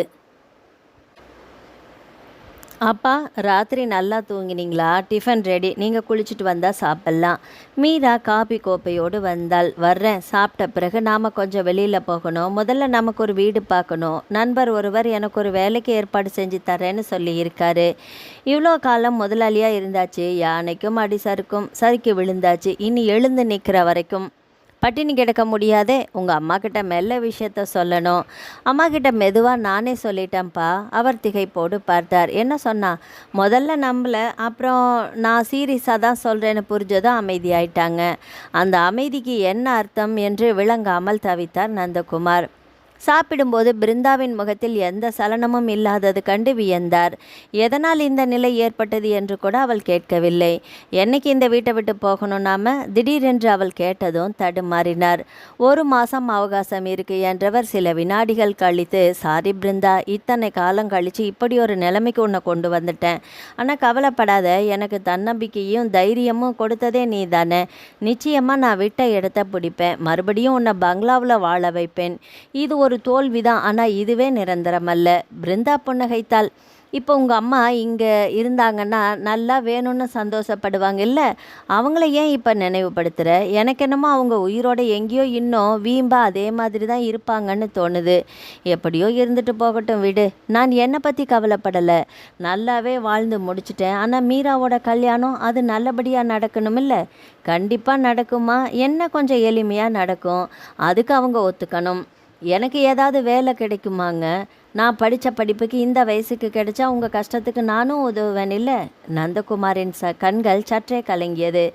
ஏன்பா, உங்கள் அம்மாவை பற்றி ஏதோ பேசிட்டீங்கல்ல, என்னன்னு நானும் தெரிஞ்சுக்கலாமா? மீரா கேட்க, அவர் சொல்கிறேன் என்றபடி எழுந்து சென்று கை கழுவி கொண்டார். அரை மணியில் அப்பாவும் மகளுமாக கிளம்பினார்கள். பல்வேறு வேலைகளை ஒவ்வொரு இடமாக சென்று முடித்தார்கள். அவர் காரை ஒரு சாதாரண ஹோட்டலுக்கு செலுத்தினார். இனிமே எல்லாத்தையும் பழகிக்கணும், இதில் இருந்தே ஆரம்பிப்போம், சிரித்தபடியே சொன்னார். என்ன கேட்டேன்? எங்கள் அம்மாவை பற்றியா? அவங்கள பற்றி மட்டுமில்லை, என்னை பற்றின எல்லாவற்றையும் கூட உங்ககிட்ட சொல்ல வேண்டிய நேரம் வந்தாச்சுன்னு நினைக்கிறேன். அதுக்கு முன்னாடி ஒரு கேள்வி. உங்கள் அப்பாவை பற்றி நீ என்ன நினைக்கிற மீரா? தலை சிறந்த தந்தை, என்னோட சிறந்த நண்பர், ஆலோசகர், வழிகாட்டி. நீங்கள் என் அப்பாவா கிடைச்சது என் பாக்கியம். வீட்டில் மட்டுமில்லை, வெளியிலும் நீங்கள் பெஸ்ட்டு தான். ஜென்டில்மேன் ஒரு பெயரும் உங்களுக்கு உண்டு தெரியுமா? ஆனால் இந்த ஜென்டில்மேனுக்கு இன்னொரு முகமும் இருந்தது. 23 வருஷத்துக்கு முன்னாடி உலகத்தின் மிகச்சிறந்த கோழையாக இருந்தவன் நான். புருவம் சுருங்க அப்பாவை பார்த்தாள் மீரா. நான் ரொம்ப கலகலப்பாக பேசுகிறவன்னு தான் நான் நினச்சிட்ருக்கேன். உங்கள் அம்மாவை கல்யாணம் பண்ணுறதுக்கு முன்னாடி உங்கள் அப்பா ஒரு வாயில்லாத பூச்சி. எங்கள் அம்மா கிழிச்ச கோட்டை தாண்டத துணிச்சல் எனக்கு இருந்ததே இல்லை. அம்மாவுக்கு முன்னாடி பேசுகிற தைரியம் கூட இல்லாதவன். அம்மாவோட கைப்பாவியாக இருந்து எல்லாத்தையுமே கையாலாகாமல் வேடிக்கை பார்த்தவன். இந்த கோழைத்தனத்தால் ஒரு அப்பாவி பொண்ணை வீட்டை விட்டே ஓட செஞ்சவன். அவர் கண் கலங்க மீரா திகைத்தாள். என்னப்பா சொல்கிறீங்க? அப்பா தன் முன்கதை சுருக்கத்தை ஒன்று விடாமல் விவரித்தார். அவள் நம்ப முடியாத அதிர்ச்சியோடு பார்த்தாள். அப்பாவிடம் கொஞ்சம் ஆத்திரம், அருவருப்பு கூட ஏற்பட்டது. அவள் மனதில் இருந்து அவர் பல படிகள் கீழே இறங்குவது போல தோன்றியது. சற்று நேரம் எதுவும் பேசாமல் அமைதியாக இருந்தாள். பிறகு அவரை பார்த்தாள். என்னால் நம்ப முடியலப்பா, நீங்களா இப்படி இருந்தீங்க? ஒரு பொண்ணை கல்யாணம் பண்ணி வயிற்றுல குழந்தையோடு, சேச்சா என்ன மனுஷன்ப்பா நீங்கள்? அவங்கக்கிட்ட இருந்து சட்டப்படி விவாகரத்து கூட வாங்காமல் எப்படி இன்னொரு பெண்ணை கல்யாணம் பண்ணிக்கிட்டீங்க? அது தப்பு இல்லையா? தப்பு தான், ஆனால் அவ்வளோ பயம் எங்கள் அம்மா கிட்ட. அவள் ஆட்டி வச்சபடியெல்லாம் ஆடினேன்னு ஒத்துக்கிறேன். அப்பா பேசவே முடியாதவனாக இருந்துட்டு ஆதங்கத்தில் தான் அப்புறம் நிறைய பேச ஆரம்பித்தேன்னு கூட சொல்லலாம். உங்கள் அம்மா மூலம் எனக்கு கிடைச்ச விடுதலை அது. ஆனால் அப்போ நான் செஞ்ச தவறுகளுக்கு என்ன பிராயச்சித்தம் செய்வேன்னு தெரியல. உங்களை நம்பி வந்த பெண் என்ன ஆனால்னு கூட தெரிஞ்சுக்காம எப்படிப்பா சும்மா இருந்தீங்க? முதலிரவுலேயே அவங்க உங்ககிட்ட தன் காதல் விவகாரத்தை ஒலிக்காமல் சொல்லி இருக்காங்கன்னா அவங்க எவ்வளோ நல்லவங்களா இருந்திருக்கணும். உங்களை நம்பி சொன்ன விஷயத்தை வச்சு அவங்க காணாமல் போனதுக்கு ஒரு காரணமும் சொல்லி ஃபைலை நீங்களே முடிவுக்கு கொண்டு வந்திருக்கீங்க. எவ்வளோ மோசம்ப்பா இது. உங்களை பற்றியா நான் இவ்வளோ காலம் பெருமைப்பட்டுக்கிட்டு இருந்தேன். எங்கள் அப்பா மாதிரி இல்லைன்னு வெக்கமாக இருக்குப்பா எனக்கு. ஒரு நிமிஷம் யோசிங்க. இத்தனை விஷயம் உங்கள் பொண்ணுக்கு நடந்திருந்தா அவங்களால தாங்கிக்க முடியுமா? என்ன ஒருத்தன் கொடுமைப்படுத்தினா வேடிக்கை பார்த்துட்டு இருப்பீங்களா? இதே மாதிரி தானே அவங்க அம்மா அப்பாவும் துடிச்சிருப்பாங்க. அல்லது ஒருவேளை நான் காணாமல் போனால் கூட இப்படி தான் விட்டுடுவீங்களா? நல்லா திட்டு மீரா. முடிஞ்சா பலார்னு 4 அரை கூட அரைஞ்சிடு. என்னை தண்டிக்க ஆளே இல்லாமல் தான் இருக்கேன். இன்றைக்கி உன்னை தைரியசாலியாக நான் வளர்த்துருக்கிற மாதிரி எங்கள் அம்மா வளர்த்துருந்தா என் கதையே வேறு மாதிரி இருந்திருக்கும். சில நேரம் என்னை பார்க்க எனக்கே அருவருப்பாக இருக்குது. எனக்குள்ளே கோடி பேர் கூடி கைத்தட்டி நையாண்டி செய்கிறாப்புல இருக்குது. இத்தனை குற்ற உணர்வுக்கு நடுவில் நேற்று ஒரு ஆசுவாசம் கிடைச்சது. அவர் சற்றே நிறுத்திவிட்டு சொன்னார், என் முதல் மனைவியை பார்த்தேன் நான். மீரா வியப்போடு, எங்கே பார்த்தீங்கப்பா, எப்படி இருக்காங்க அவங்க என்றாள். நம்ம பிஸ்னஸ் விஷயமா நேத்திக்கு கோர்ட்டுக்கு போயிருந்தேன் இல்லையா, அங்கு தான் அவளை பார்த்தேன். நூனினாக்கு ஆங்கிலமும் கம்பீரமான அழகுமா யார்கிட்டேயோ பேசிக்கிட்டே செல்ஃபோனில் உத்தரவுகள் கொடுத்துட்டே இருந்தா. அசந்து போயிட்டேன். என்ன ஒரு மாற்றம்! எங்கே இருந்து வந்தது அவளுக்கு அந்த தன்னம்பிக்கையும் கம்பீரமும் அழகும்? காலம்தான் நம்ம மேலே எப்படியெல்லாம் மாற்றங்களை அள்ளி தெளிச்சிட்டு ஓடுது. வாயடைச்சு போயிட்டேன். ஒரு பக்கம் சந்தோஷமாக இருந்துச்சு. கடவுளே, சுகன்யா நல்லா இருக்கா, நான் நினச்சதை விட நல்லா இருக்குங்கிற சந்தோஷம். உங்களை பார்த்தாங்களா அவங்க? இல்லை. அவளை நேருக்கு நேர் பார்க்குற சக்தி எனக்கு இல்லை. கூனி குறுகி ஒரு தூண் பின்னால் மறைஞ்சிக்கிட்டேன். என்னதான் 1000 காரணம் சொன்னாலும் நீங்கள் செஞ்சது மகா பாவம்ப்பா. அவங்க பொருளாதார ரீதியாக வேணால் இப்போ நல்லா இருக்கலாம். ஆனால் புருஷன் துணையோ அன்போ கிடைக்காம போன இளமை காலம் போனது தானே. அந்த சந்தோஷம் அவங்களுக்கு திரும்ப கிடைக்குமா? மகள் கேட்க அவர் தலை குனிந்து உடம்பெல்லாம் ஊசியால் குத்தியது போல வலித்தார். நீங்கள் பயந்தாங்கொல்லியாக இருந்தீங்களா இல்லை சந்தர்ப்பவாதியாக இருந்தீங்களா? எனக்கு என்னமோ நீங்கள் சந்தர்ப்பவாதியாக தான் இருந்தீங்களோன்னு தோணுது. ஏன்னா எந்த அம்மாவுக்கு பயந்து சுகன்யாவை கருவை கழிச்சிடுன்னு சொல்லி வீட்டை விட்டு அவங்க போக காரணமாக இருந்தீங்களோ அதே அம்மாவுக்கு பயப்படாமல் தானே எங்கள் அம்மா பின்னாடி வெளியில் வந்திருக்கீங்க. அப்போ எங்கே போச்சு உங்கள் பயம்? ஆக உங்களுக்கே சுகன்யா அம்மா கிட்ட ஏதோ பிடிக்காமல் இருந்திருக்குது. ஒருவேளை அவங்க காதல் விவகாரம் கூட உங்களுக்கு உறுத்தி இருக்கலாம். ப்ளீஸ் மீரா, சத்தியமாக அப்படியெல்லாம் இல்லை. நான் குற்றவாளி தான், ஆனால் நிச்சயமாக சந்தர்ப்பவாதி இல்லை. உங்கள் அம்மா எனக்கு தைரியம் கொடுத்தா, வேலை பண்ணால் என்ன, எங்கள் அப்பா உனக்கு வேலை தருவார்னு சொல்லி கூட்டிகிட்டு வந்தா. சுகன்யாவை கூட்டிகிட்டு அப்படி வெளியில் இறங்கியிருக்க முடியுமா? அவங்க அப்பா தன் பெண்ணையே இனி இங்கே வராதன்னு சொல்லியவர், கல்யாணம் செஞ்சு கொடுத்த பிறகு பெண்ணுக்காக ஒரு பைசா கூட செலவு செய்ய மாட்டேன்னு சொன்னவர். நான் அங்கே போயிருந்தா நெருப்புக்கு பயந்து நீரில் குதித்த கதையாக இருக்கும். இப்போவும் சொல்கிறேன், என் சிரிப்பு கலகலப்பான பேச்சு எல்லாமே வெளியில் நீங்கள் பார்க்குறதுக்காக. உள்ளுக்குள்ளே சுகன்யா எப்படி இருக்காளோன்னு ஒவ்வொரு நிமிஷமும் துடித்ததும் குற்ற உணர்வில் தவிச்சதும் எனக்கு தான் தெரியும். தினமும் 100 முறை அவகிட்ட மானசீகமாக மன்னிப்பு கேட்டுகிட்டே இருக்கேன். அடிமனசிலிருந்து வெளிப்பட்ட அவரது வார்த்தைகளை கேட்டு மீரா இரக்கத்தோடு அவரை பார்த்தாள். உங்ககிட்ட தப்பு இருந்தாலும் என்னால் உங்களை வெறுக்க முடியாதுப்பா. என் மனசு நிறைய இருக்கிற அன்பில் ஒரு துளி வேணால் உங்கள் கோழைத்தனத்தால் குறைஞ்சிருக்கலாம். நடந்ததை இனி மாற்ற முடியாது. அவங்கள பார்த்து ஒரு மன்னிப்பு கேட்கலாம்ப்பா. மன்னிப்பு கேட்கக்கூடிய தப்பையா செஞ்சுருக்கேன்? பெண்ணுக்கு ஒரு முறை தான் வாழ்க்கை, அதை சரியாக கொடுக்கல. நான் பாட்டுக்கு இன்னொரு கல்யாணம் பண்ணிக்கிட்டு 24 வருஷம் கழித்து அவகிட்ட போய் எப்படி மன்னிப்பு கேட்க முடியும்? சின்ன தப்பா இது? இல்லைம்மா, நியாயமாக நான் தண்டிக்கப்பட வேண்டிய குற்றவாளி. அவ என்ன மன்னிக்க வேணாம், தண்டிக்கட்டும். அவங்க எங்கே இருக்காங்கப்பா? தெரியலம்மா, அன்னைக்கு பார்த்ததான் அதிர்ச்சியாக நின்னவன் தான். மற்றபடி அவள் எங்கே இருக்கா, என்ன செய்கிறான்னு எதுவுமே தெரியாது. நாம் அவங்கள கண்டுபிடிக்கணும்ப்பா. உங்களுக்காக நான் அவங்கக்கிட்ட மன்னிப்பு கேட்குறேன். தாராளமாக தேடலாம். ஆனால் நாம் எல்லாத்தையுமே இழந்துட்டோம், அடிமட்டத்துக்கு வந்துட்டோன்னு அவளுக்கு தெரியக்கூடாது. எல்லாம் போனப்புறம் அவகிட்ட மன்னிப்பு கேட்குறதால அவளுக்கு நம்ம மேலே சந்தேகம் வந்துடக்கூடாது. அவள் உதவியை எதிர்பார்த்து நாம் கொலையறோன்னு நினச்சிடக்கூடாது. கவலையே வேண்டாம்ப்பா. கோர்ட்டில் நம்ம முதல் விசாரணையை ஆரம்பிப்போம். அப்பாவை அன்போடு பார்த்தாள் மீரா. நகரின் மத்தியில் நினைத்த அளவுக்கு மனசுக்கு பிடித்தது போல வீடு எதுவும் கிடைக்கவில்லை. கொஞ்சம் வசதியாக இருந்தால் 30,000 40,000 வாடகை என்றார்கள். எனவே புறநகர் பகுதியில் சற்று குறைந்த வாடகைக்கு ஓரளவுக்கு வசதியான வீடு கிடைத்தது. ஒரு முன்னணி நிறுவனத்தில் அப்பாவின் அனுபவத்துக்கு நிர்வாக அதிகாரியாக பணி கிடைத்திருந்தது. கோடிக்கணக்கில் சம்பாதித்தவர் மாதம் 50,000 ஊதியத்துக்கு பணிபுரிய தயாரானார். வாழ்வில் முதல் முறையாக சாதாரண பருத்தி சேலை அணிந்திருந்தாள் பிருந்தா. மனைவியை இப்படி பார்க்க கஷ்டமாக இருந்தது நந்தகுமாருக்கு. ஏங்க, இது கூட சுகமாதாங்க இருக்குது. அடடா, இதோட அருமையை தெரிஞ்சிக்காம இருந்துட்டேனே இவ்வளோ காலம். பிருந்தா சமாதானப்படுத்த சொன்னாலா அல்லது நிஜமாகத்தான் சொன்னாலா? அவளது விவேகம் அவரை வியக்க வைத்தது. எவ்வளவு அழகாக இந்த வாழ்க்கைக்கும் தன்னை தயார்படுத்தி கொண்டு விட்டால். மனைவி மீது மரியாதை ஏற்பட்டது. வாடகை பராமரிப்புக்கு 20,000 போக மீதி பணத்தில் தான் குடும்பம் நடக்க வேண்டும். வாகனம் கிடையாது. மாநகர பேருந்தில் செல்வது புதுமையான அனுபவமாக இருந்தது. மனசு தயாராகிவிட்டால் வாழ்க்கையில் எல்லா நிலைகளுமே சுவாரஸ்யம் நிறைந்தது தான். அவர்கள் மூவருமே அந்த வாழ்க்கையை ரசித்தார்கள். நான் போய் இன்னைக்கு மாப்பிள்ளை வீட்டில் பேசிட்டு வந்துடுறேன். கல்யாணத்தை குறித்த தேதியில் நடத்திடலாம். பேசின சீர்வரிசை நகை நட்டெல்லாம் இன்னும் 1 வருஷத்தில் எப்படியாவது போட்டுடுறேன்னு சொல்கிறேன். அவங்க அதையெல்லாம் எதிர்பார்க்குறவங்க இல்லைன்னாலும் சொல்ல வேண்டியது நம்ம கடமை. அப்பா சொல்ல மீரா குறுக்கிட்டாள். நீங்கள் போக வேண்டாம்ப்பா. ஏம்மா, அந்தஸ்து போன பிறகு இப்போ நம்ம சக்தி என்னவோ அதுக்கேற்ற மாதிரி வீடு செலவுகள் என்று எளிமையாக வாழ ஆரம்பிச்சிட்டோம் இல்லையா? அதனால் அந்த மாதிரி மாப்பிள்ளையை பார்த்துக்கலான்னு எனக்கு தோணுது. என்னம்மா சொல்கிற? நீயும் ரஞ்சித்தும் ஒருத்தரை ஒருத்தர் புரிஞ்சுக்கிட்டு 1 வருஷமாக காதலிச்சிருக்கீங்க. சரியாக புரிஞ்சுக்கலப்பா, பரவாயில்லை, விடுங்க. காதலிக்கிற எல்லாருக்குமே கல்யாணம் நடக்கணும்னு இல்லை. காதல் நம்ம கையில் இருக்குது, கல்யாணம் கடவுள் கையில். நானும் முதலிரவில் என் புருஷன்கிட்ட சொல்லிட்டு போகிறேன். மீரா, அப்பா திகைத்தார்.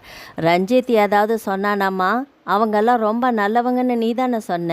கஷ்டம் வராத வரைக்கும் எல்லாருமே நல்லவங்க தான்ப்பா. கஷ்டம்னு வந்த பிறகு தானே சில பேர் சாயமே வெளுக்க ஆரம்பிக்குது. என்னம்மா நடந்தது? விவரமாக தான் சொல்லேன். அவரோட அப்பா அம்மா மனசு மாறிட்டாங்க. நல்ல வசதியுள்ள பொண்ணாக அவருக்கு பார்க்குறாங்க. ஆனால் ரஞ்சித் எப்படி? பெற்றவங்களுக்கு கட்டுப்பட்டவருப்பா. அவங்கள மீற மாட்டார். நம்ம வசதியை பார்த்து தான் எங்கள் காதலுக்கு அவங்க பச்சை கொடி காட்டினாங்க. இப்போ சிகப்பொடி காட்டுறாங்க. விட்டுடலாம்ப்பா. அப்பா தலை குனிந்து நின்றார். ஒரு காலத்தில் நாமும் இப்படித்தானே கோழையாக இருந்தோம். இந்த லட்சணத்தில் ரஞ்சித்தை குற்றம் சொல்ல எனக்கு என்ன அருகதை இருக்கிறது? செய்த பாவத்தின் பயனா இது? பெற்றோர் பாவம் பிள்ளைகள் தலையில் என்பது உண்மைதானா? அப்பா, என்ன டல் ஆயிட்டீங்க? இதுவும் நல்லது தான்ப்பா. கல்யாணத்துக்கு பிறகு அவங்க சாயம் வெளுத்திருந்தா அது எனக்கு ஆயுள் தண்டனையெல்லாம் ஆகியிருக்கும். அதை விட இப்போ தப்பிச்சிட்டோங்கிற நல்ல விஷயந்தானே. நான் இன்னொரு சுகன்யாவாக மாற விரும்பலப்பா. நீங்கள் எனக்கு தைரியமும் சுதந்திரமும் கொடுத்து வளர்த்துருக்குறீங்க. அது என்னை காப்பாற்றும், நல்லபடியாக வாழ வைக்கும். மகள் பேச பேச ஒருபுறம் பெருமையாக இருந்தது, மறுபுறம் தன் செயலை நினைத்து குறுகி போனார். இத்தனை தெளிவும் திடமும் அன்று தனக்கு இருந்திருந்தால் அம்மாவுக்கு நல்ல புத்தி சொல்லி சுகன்யாவுக்கு பாதுகாப்பு கொடுத்திருப்பேனே. அன்றைய கோழைத்தனத்தை எண்ணி எண்ணி வாழ்நாள் முழுக்க கூனி போகும் நிலை ஏற்பட்டிராதோ? இதை விதி என்பதா அல்லது தன் மதிக்கெட்டதால் நிகழ்ந்ததா? தவறு செய்வது தாயேயானாலும் தட்டி கேட்டிருக்க வேண்டாமோ? சாட்சாத் ஈஸ்வரனையே துணிந்து எதிர்கொண்ட நக்கீர சுபாவம் கொஞ்சமாவது ஏன் இல்லாமல் போயிற்று? நல்ல காலம், பிருந்தாவையாவது காப்பாற்றினோமே. அவர் பெருமூச்சு விட்டார். கூடவே சிரிப்பும் வந்தது. பிருந்தா அல்லவா அவரை காப்பாற்றி இருக்கிறாள். நாளன்னைக்கு எனக்கு கேம்பஸ் இன்டர்வியூ நடக்குதுப்பா. நல்ல கம்பெனி, கண்டிப்பாக நல்லா செய்வேன். எனக்கு வேலை கிடைச்சதும் முதல்ல உங்களுக்கு ஒரு பைக் வாங்கி தந்துடுறேன்ப்பா. எனக்கு வேணாம்மா, அதையெல்லாம் ஓட்ட தெரியாதுடா செல்லம். கற்றுக்கிட்டு ஓட்டலாம்பா. மீரா நேசமாக அப்பாவை கொஞ்சிவிட்டு கிளம்பினாள். வெள்ளிக்கிழமை பரபரப்பாக இருந்தது கல்லூரி. முதலில் எழுத்து தேர்வு. 50 பேர் எழுதியதில் அடுத்த கட்டத்துக்கு தேர்வு செய்யப்பட்ட 20 பேரில் மீராவும் ஒருத்தி. அதற்கு அடுத்த கட்ட தேர்வில் இன்னமும் வடிகட்டி 13 பேர் எடுக்கப்பட்டார்கள். இறுதி கட்டமாக நேர்முக தேர்வுக்கு 4 பேர் தான். மீராவோடு சேர்ந்து அவர்களில் 2 பேருக்கு மட்டுமே வேலை கிடைக்கும். மாதம் 50,000 ஊதியம். போக போக அது கூடும். மீரா தன் மனதுக்குள் சொல்லிக்கொண்டாள். எனக்கு எவ்வித டென்ஷனும் இல்லை. தெளிவாக உறுதியாக இருக்கிறேன். நல்ல முறையில் பதில் சொல்வேன். இந்த வேலையை நிச்சயம் பெறுவேன். என்னால் முடியும். இது ஆணவமல்ல, தன்னம்பிக்கை என்று மூளை முழு ஒத்துழைப்பு தரும் என்று, இதயம் படபடப்பின்றி சீராக துடிக்கும் என்று, நான் ஜெயிப்பேன் என்று நம்பினாள். திரும்ப திரும்ப இதை சொல்லிக்கொண்டாள். 4 மணிக்கு நேர்முக தேர்வு ஆரம்பித்தது. மூன்றாவது ஆளாக உள்ளே போனால் 2 பெண்கள் 2 ஆண்கள் இன்டர்வியூ நடத்தினார்கள். மிஸ் மீரா நந்தகுமார், உட்காருங்க. சொன்ன பெண்மணி முகத்தில் குடும்பத்தை பற்றி விசாரித்தாள். அப்பா என்ன செய்கிறார்? பிஸ்னஸ் மேனாக இருந்தார். அதில் நஷ்டம் ஏற்பட்டு இப்போதான் ரீஜனல் மேனேஜராக ஒரு கம்பெனியில் சேர்ந்திருக்காரு. அம்மா வீட்டு நிர்வாகி, அந்த காலத்து என்ஜினியர். ஒருவேளை இந்த கம்பெனிக்கு ஒரு பிரச்சனைனா நீ என்ன செய்வ? பிரச்சனையை சரி செய்ய முயற்சிப்பேன். உனக்கு சம்பளமே கொடுக்க முடியாத நிலை ஏற்பட்டா? என் அப்பா கோடீஸ்வரராக வாழ்ந்தவர், சகல வசதிகளையும் எனக்கு கொடுத்தவர். இன்னைக்கு அவரால் எனது தேவைகளுக்கு பணம் கொடுக்க முடியல என்பதற்காக அவரை விட்டு விலகிவிட முடியுமா என்ன? தந்தையின் நிலையை மேம்படுத்த வேண்டிய பொறுப்பும் கடமையும் எனக்கு இருக்கிறது. பணியாற்றும் கம்பெனியும் எனது வீடு மாதிரி தானே. ஒருவேளை இந்த கம்பெனியை இழுத்து மூடும் நிலை ஏற்பட்டால் கடைசியில் வெளியேறுமால் நானாகத்தான் இருப்பேன். இன்னும் நிறைய கேள்விகள் அவர்கள் மடக்கி கேட்டார்கள். ஒருவேளை இதைவிட நல்ல ஊதியம் கிடைத்தால் இந்த வேலையை விட்டுவிட்டு போய்விடுவாயா? எங்கள் 50 பேரில் மிகச் சிறந்த 2 தேர்ந்தெடுக்க வேண்டும் என்று தானே இங்கு வந்திருக்கிறீர்கள். எனவே சிறந்தவற்றை விரும்புவதும் தேர்ந்தெடுப்பதும் தவறான ஒன்றல்லவே. இருப்பினும் இந்த கேள்விக்கு பிறகே பதில் சொல்ல விரும்புகிறேன். ஆமாம், இதற்கு பதில் சொல்ல ஓராண்டாவது உங்களது நிர்வாகத்தில் பணிபுரிய வேண்டும். இதுவே சிறந்தது என்ற நம்பிக்கை எனக்கு ஏற்பட வேண்டும். அவர்கள் வியந்து போனார்கள். அவளது வெளிப்படையான துணிச்சலான நேர்மையான பதில்கள் வெகுவாக கவர்ந்தது. இன்னும் அரை மணி நேரத்தில் முடிவு சொல்லிடுவோம், வெயிட் பண்ணுமா? அவள் எழுந்தாள். ஒரு வழியாக 6 மணிக்கு தேர்வு செய்யப்பட்டவர்களின் பெயர்களை சொன்னார்கள். அதில் அவள் பெயரும் இருந்தது. கம்பெனி நிர்வாகிகள் நியமன ஆணையை கொடுத்துவிட்டு வாழ்த்தினார்கள். அந்த அதிகாரிகளில் இருந்த 2 பெண்மணிகள் அவளோடு மிக இனிமையாக பேசினார்கள்.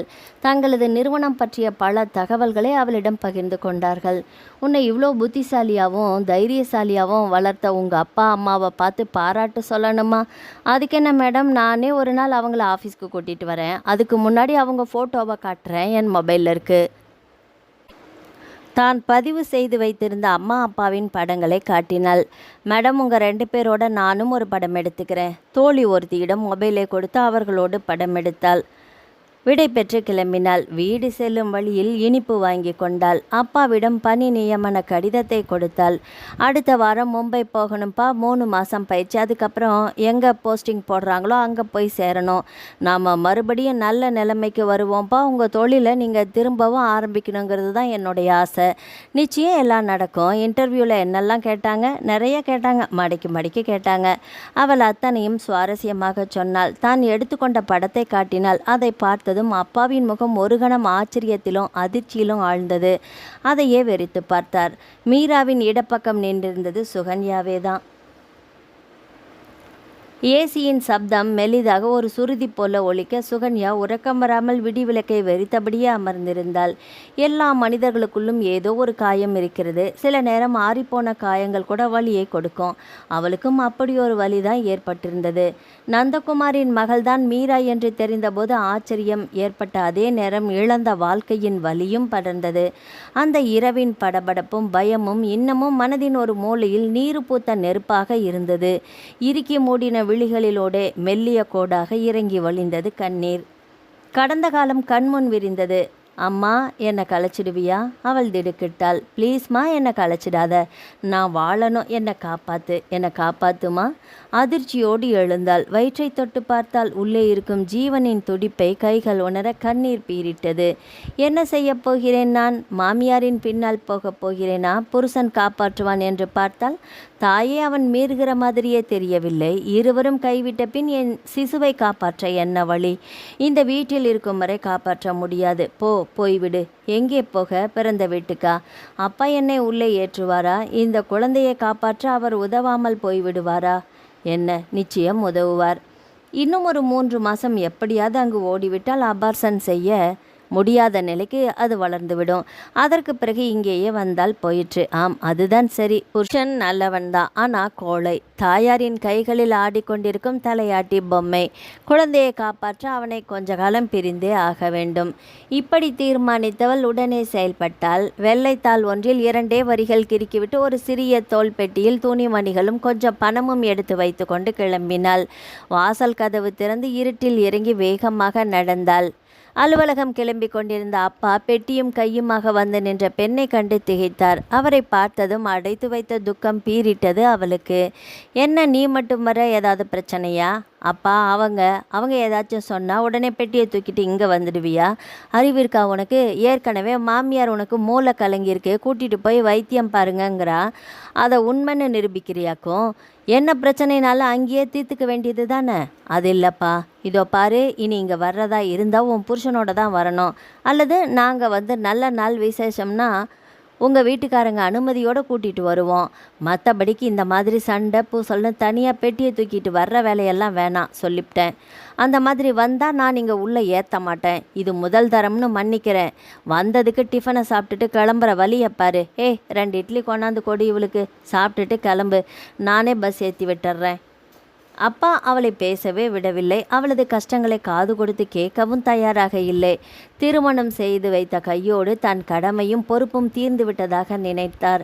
வயிற்று குழந்தைக்காக அந்த 2 இட்லியை கண்ணீரோடு விழுங்கிவிட்டு எழுந்தாள்.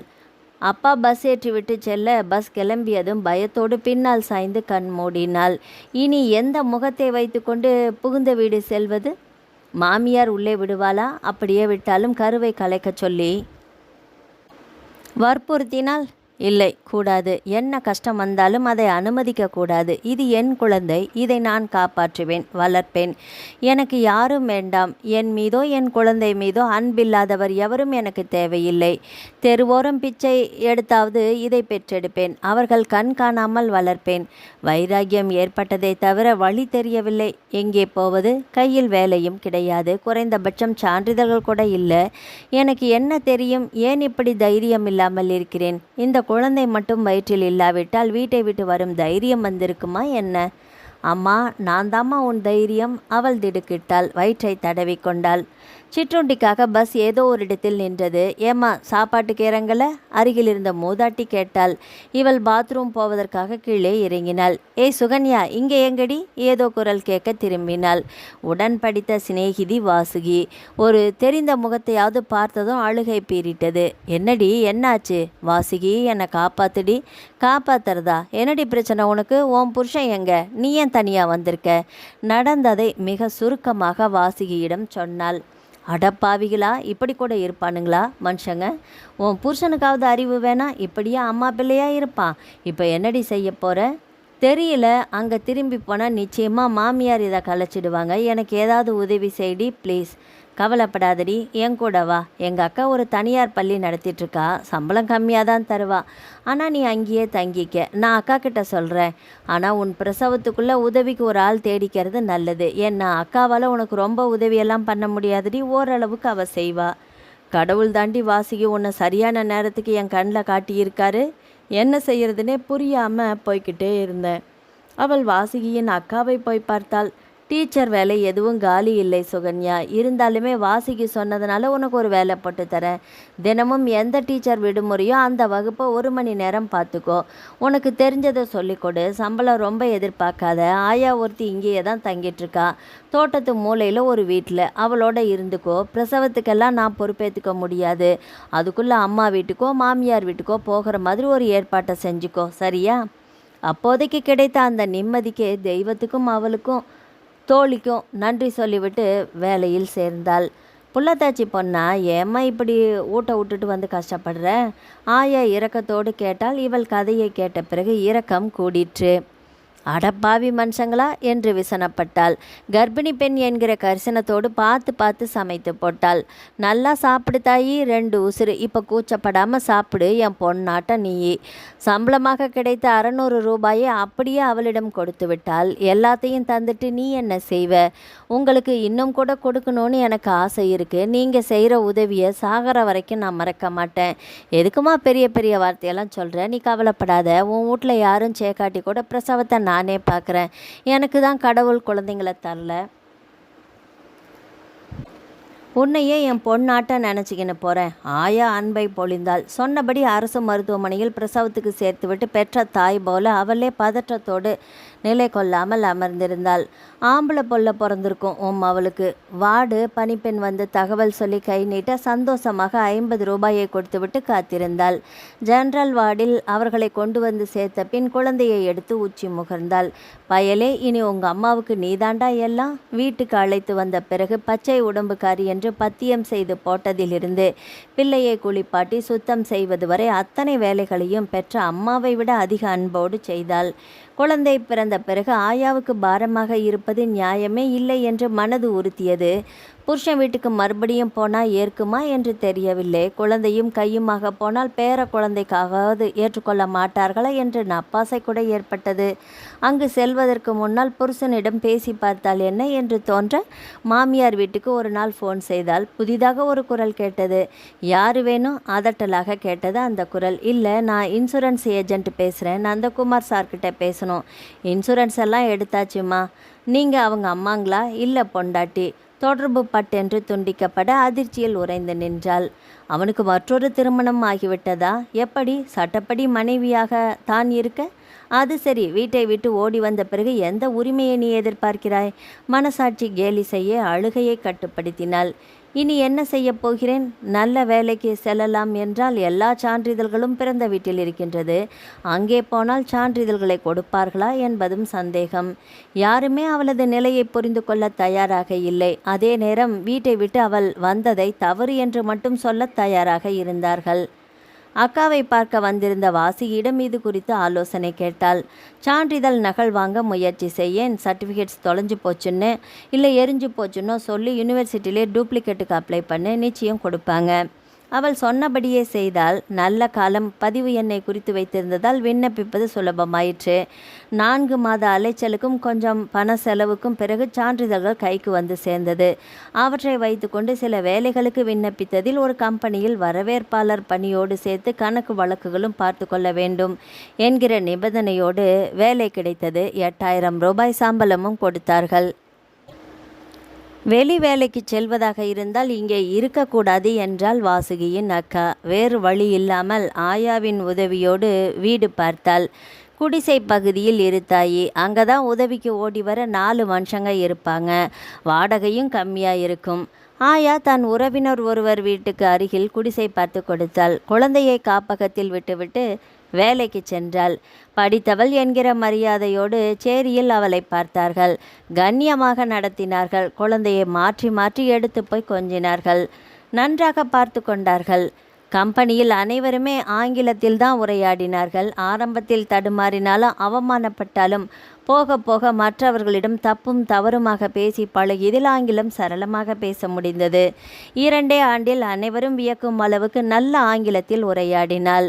அதுவரை கூடவே இருந்த தாழ்வு மனப்பான்மை காணாமலே போயிற்று. தன்னம்பிக்கையும் தைரியமும் சுடர்விட்டது. பல விதத்திலும் தன் திறமைகளை வெளிப்படுத்தியவளுக்கு பதவி உயர்வு அளித்து அழகு பார்த்தது அந்த நிர்வாகம். அவளும் வளர்ந்தாள். அந்த கம்பெனியும் வளர்ந்தது. குழந்தையும் வளர்ந்தான். அவனுக்கு நல்ல கல்வி கொடுத்து வளர்த்தாள். ஓரளவுக்கு வசதி வந்ததும் கம்பெனி கொடுத்த வீட்டில் தங்கி கொண்டாள். ஆயாவை கொண்டு வந்து வீட்டோடு வைத்தாள். நீங்கள் எனக்கு தாய் மாதிரி. இங்கே எந்த வேலையும் செய்ய வேண்டாம். ஒரு அம்மாவா எங்களுக்கு துணையாக இருங்க போதும் என்றாள். இந்த நிலையில்தான் ஒரு நாள் மகன் அர்ஜுனனுக்கு காய்ச்சல் என்று மருத்துவமனைக்கு அழைத்து சென்றாள். டாக்டரை பார்த்துவிட்டு மருந்து வாங்க வந்தவள் அங்கே நின்றிருந்த உருவத்தை கண்டதும் ஒரு வினாடி அதிர்ந்து போனாள். மீரா அப்பாவை வியப்போடு பார்த்தாள். நிச்சயமா இவங்க தான் சுகன்யாவாப்பா? ஆமாம்மா. இவங்களையா மூளை சரியில்லைன்னு என்னால் நம்பவே முடியலப்பா. அவங்க என்ன ஒரு புத்திசாலின்னு தெரியுமா? அதுவும் உண்மை, இதுவும் உண்மைதான். காலத்தின் மாற்றங்கள் இவை. ஆனால் உங்கள் படத்தை அவங்கக்கிட்ட காட்டினப்போ நீங்களும் அம்மாவும் ஜோடி அதில் இருந்தீங்களா? ஆனால் அவங்க முகத்தில் எந்த சலனமும் இல்லையேப்பா. உங்கள் முகத்தை மறந்துட்டாங்களா? இல்லை தெரிஞ்ச மாதிரி காட்டிக்கலையா? கண்டிப்பாக தெரிஞ்சிருக்கோம். ஆனால் அதை வெளியில் காட்டியிருக்க மாட்டா. படிப்பும் பதவியும் தந்த பக்குவமாக இருக்கலாம். அது எனக்கு அவளை பார்க்கணுமே மீரா. அவள் எங்கே இருக்கான்னு விசாரிச்சு சொல்கிறியா? அது ஒன்றும் கஷ்டம் இல்லைப்பா. ஆஃபீஸ் ப்ரோச்சர்ஸில் எல்லா அதிகாரிகளோட பேரும் விலாசமும் ஃபோன் நம்பரும் போட்டு வச்சுருக்காங்க. நான் நாளைக்கு வேறு ஒரு வேலையாக போகிற மாதிரி போய் அதை வாங்கிட்டு வந்துடுறேன். உடனே செய் மீரா. அவகிட்ட நான் மன்னிப்பு கேட்கணும். மன்னிச்சாலும் சரி, கதவை அரைஞ்சி சாத்தினாலும் சரி, நான் மன்னிப்பு கேட்டே ஆகணும். மீரா அடுத்த நாளே சில சந்தேகங்கள் கேட்பது போல அலுவலகம் சென்றால். ரிசப்ஷனில் குறைவாக பேசி கம்பெனி பற்றிய தகவல்கள் அடங்கிய சிறிய புத்தகத்தை பெற்றுக்கொண்டாள். அதில் முதல் பெயரே சுகன்யா என்றுதான் இருந்தது. கண்ணியமான புன்னகையோடு அழகாக இருந்தாள். அந்த கம்பெனி வளர்ச்சியில் அவளது பங்களிப்பு குறித்து சுருக்கமாகவும் அழகாகவும் எழுதியிருந்ததை படித்தபோது வியப்பாகவும் பெருமையாகவும் கூடவே அப்பா மீது சற்று கோபம் கூட ஏற்பட்டது. விலாசம் தெரிந்த பிறகு உடல் பரபரத்தது. உடனே போய் அவள் எதிரில் நிற்க வேண்டும் என்று.